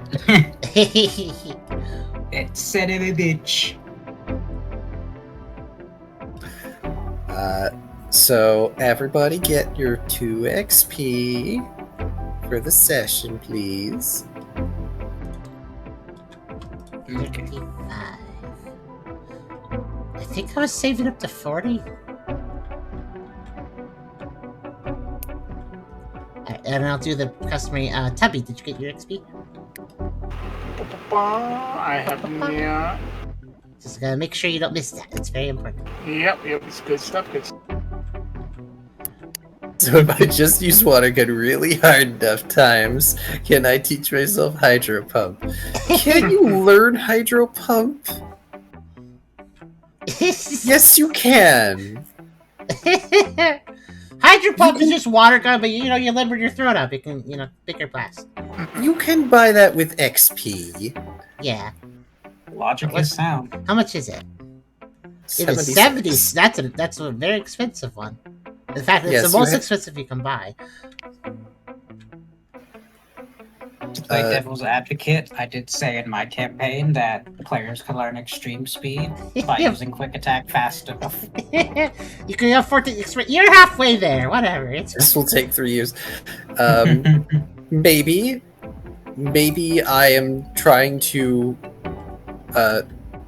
drag you all to places that will have many more combat encounters. I've just been very slow about it. Or rather, it's been difficult to get slow y'all at moving places. Yes, I've been trying to get y'all moving, but on that note, with that little cliffhanger, we will start next time. After you all have dropped Puppy off. Because I will assume that there won't need to be much of a scene, since the letter has been sent ahead, they will already know, and spoiler alert, they're gonna be okay with it. Okay, maybe just have a quick little thing at the beginning saying, dropped off, everything's good, something like that, just to reassure the audience and fill them in.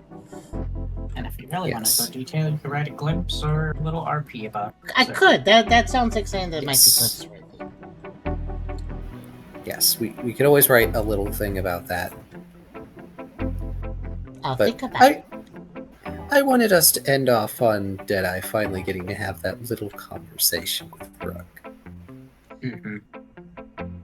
I think I vaguely remember Deadeye bringing it up at one point. I don't think he's ever mentioned exactly. Yeah, he hasn't specified the Pokemon, but there was one detail that he did mention before where I'm like, okay, I see. Oh, good, you noticed. There was a little mention of something. I just never wanted to bring too much attention to it. I tried to keep it on the down low. Also, when Kyrio said, "Well, then we'll start with TP roll the Goucher," I thought, no, let's not toilet paper roll the Goucher. We don't need to face it. I was just putting up a banner. It's not Halloween. I've been waiting. It's another thing where I've been waiting. I remember you set that up a while ago. Getting to feel all 3 issues of the West Coast are connected. Maybe. Maybe. You'll have to find out. Was Rya paying it? Actually, I just realized I have a question for Rya. Was Rya paying attention when the whole, the whole plague thing was being brought up, and it was like, oh yeah, it's over there where your bounty is. Like, I think Rya was zoned out for the majority of the conversation. We got the right. idea of, hey, we're going to the West Coast to drop Puppy off, and then we're gonna do something over there. They were privy to the information that, hey, when we were speaking to Pangoro, that we wanted to check out the West Coast because the team gone missing, and yeah, they are aware of that. Actually. Yeah, they would be, because they straight up looked at a map at Pangoro's office. So. Okay. Yeah, I figured that. I don't remember it being acknowledged, but I figured that Red was probably going to be like, that's interesting, that's in the same place. Yeah, they would have registered it, but probably not drawn too much attention. Like, okay, we're on a mission. If the time is available, bring it up, but for now, I'm focused on the team and our objective. Mm-hmm. I was thinking a poison-type aspect might be pretty plaguish. That's quite possible, too. Hopefully it's not a plague situation. Well, if we do ever deal with it, I hope it's not a plague situation like the sort of plaguish events that involve some zombie deerling and such a while back. That wasn't exactly a plague, but I mean, plagues could do things like that, I guess. So, one thing I'm trying to remember because I can't find where I jotted it down, but I know at one point Rya got like a flash warning of just one word. I can't remember what that word is. I don't know what it was relevant to. I just want to have that in my notes again. If you have that somewhere, Car. It's probably somewhere in our conversation if it was that important. The only other flash warning I can think of was when you were scrying Deadeye, but that's because Deadeye is dangerous. Yeah, no, it wasn't that. It was someone else. I forget. It was important too. Was Damn it it. the Sweet Dreams thing? I think it was Sweet Dreams from the, No, it wasn't Sweet Dream, but I think it was aspect related because it was like one. I don't remember it. I thought I had it written somewhere. That's difficult because that's happened a lot. Yeah, Oh, I know. Go to the wiki, check out the recap pages, and look up the word flash or word, and then just like search through the page. Maybe you'll find A warning. Warning. Mm. Try searching different keywords and doing Control F5. That's the best I can suggest. But yeah, thanks everybody for playing today. And yeah, I'm sorry, I tried to do my scenes efficiently, but and stuff because I know we were trying to get out of town. We did get out though, so hey, a mission accomplished. All the same. I hope that my pace was good today. I think we did fine. A bit slower than intended, but also traveling can be abstracted very well at this point. Yeah. But yes, you all have a lovely evening, and I'm going to, of course, give us an outro. So, everybody's started themselves, right? Give them the experience. Okay. Yep, got my XP. I got mine. All right. Well, I hope everybody enjoyed session 150. And oh, yeah, that's right. Should we do a session next week? I think I should be good too, unless something comes up. Okay. I'm available. I'll let you know. I should be able to run. I think the only factor is if Tubby's work will be kind. I know Tubby wants to if he can. So, I also am aware that technically we're on an off week right now. If we want to look at the original scheduling, that's another reason. There's two reasons to do two back-to-back Pokerole. One is that we had a big break, so why not? And two is by doing that we can get back on the normal schedule. So, because technically next week would be the normal schedule. So let's try to aim for that. We'll see what happens. But yeah, I just wanted to bring that before we ended the video. Because, yeah, guys, maybe session 151 will be next week, if we can make it. But anyways, I hope you all enjoyed. And indeed, I'll see you guys for session 151 very, very soon. And have a good night, everyone. Good night.